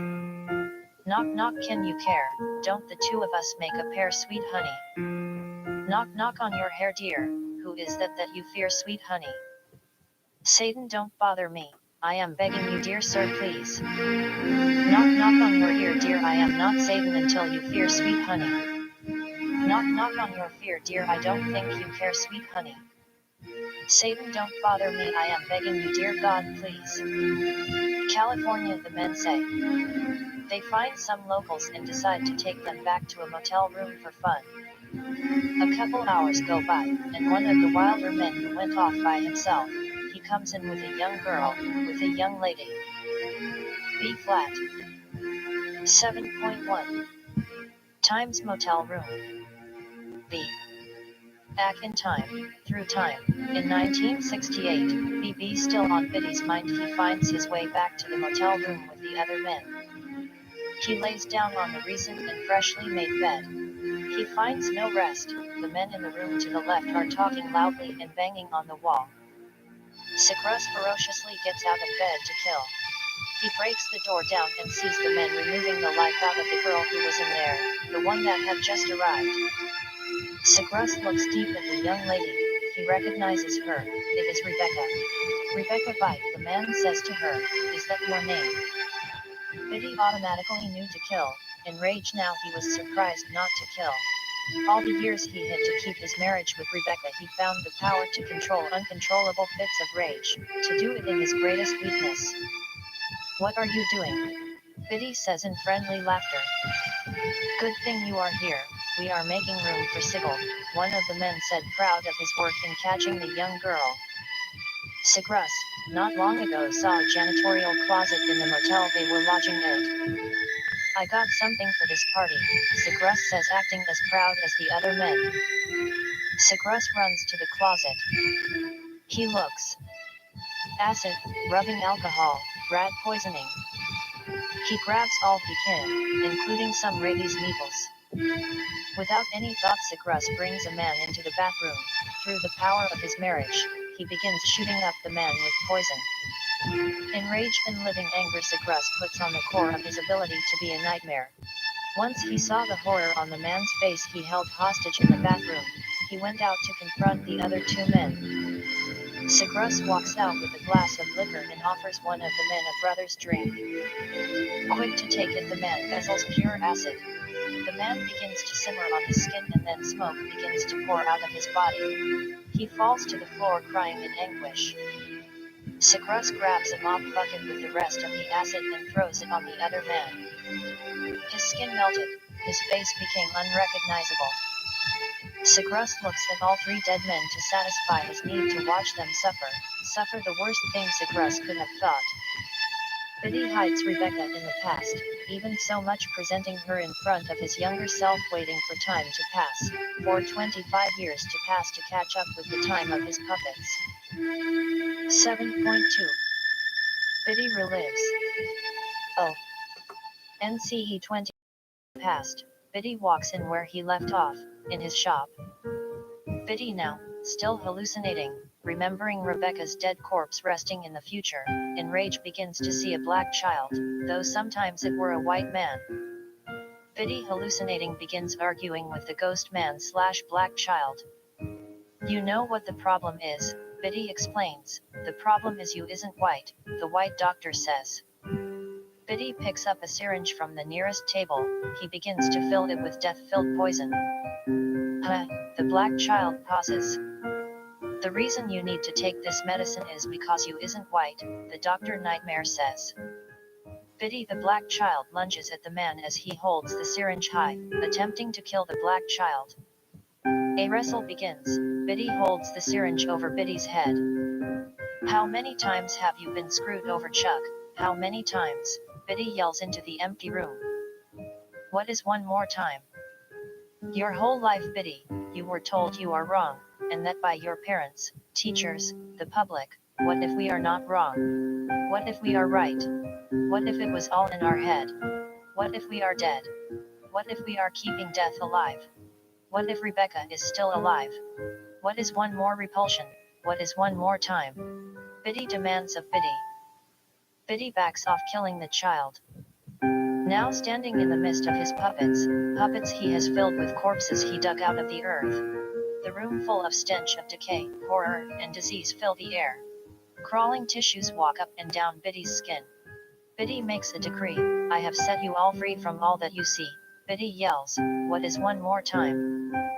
The black boy is now in the form of a flesh child. He looks up at Dr. Nightmare, he says, Mister, let us do one more. I begin to cry a little. Okay everyone, one more and again you shall all be free. Bity programs the machines he made from the dead, he programs to make black.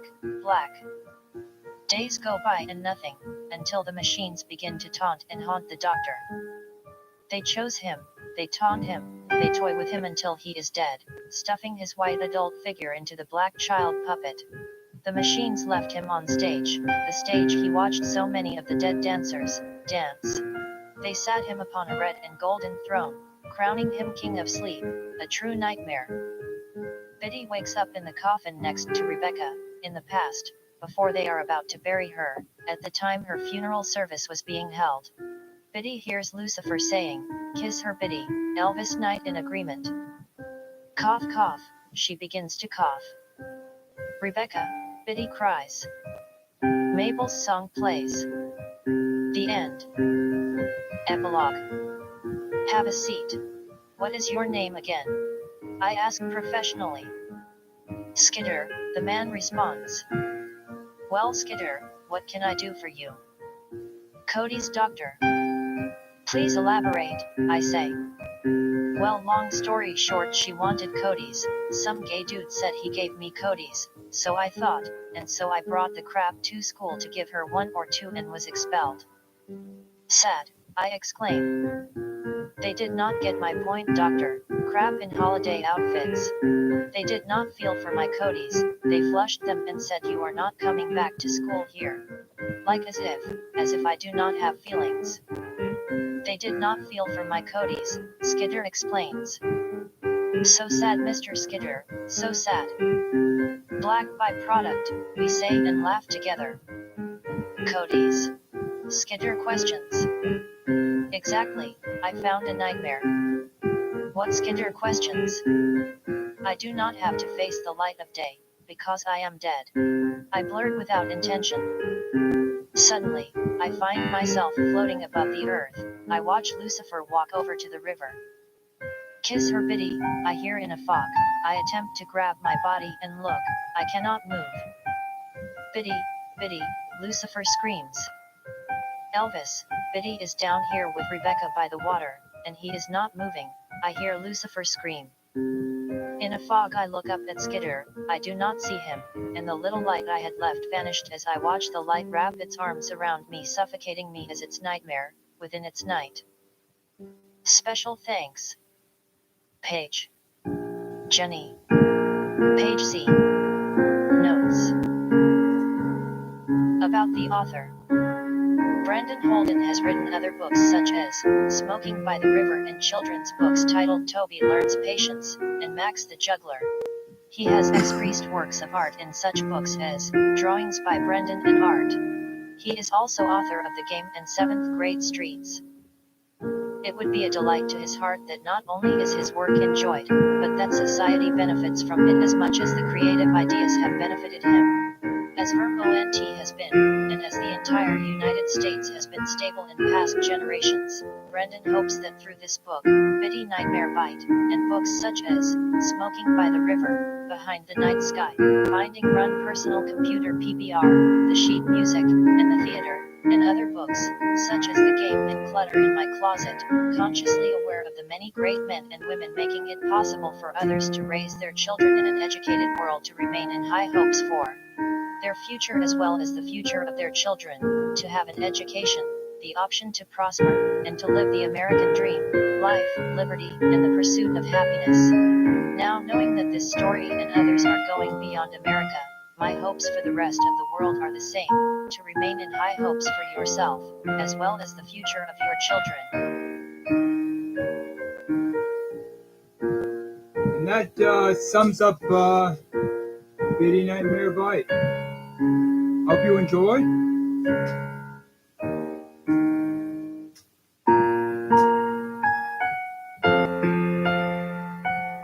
Thanks for watching, and be sure to come back.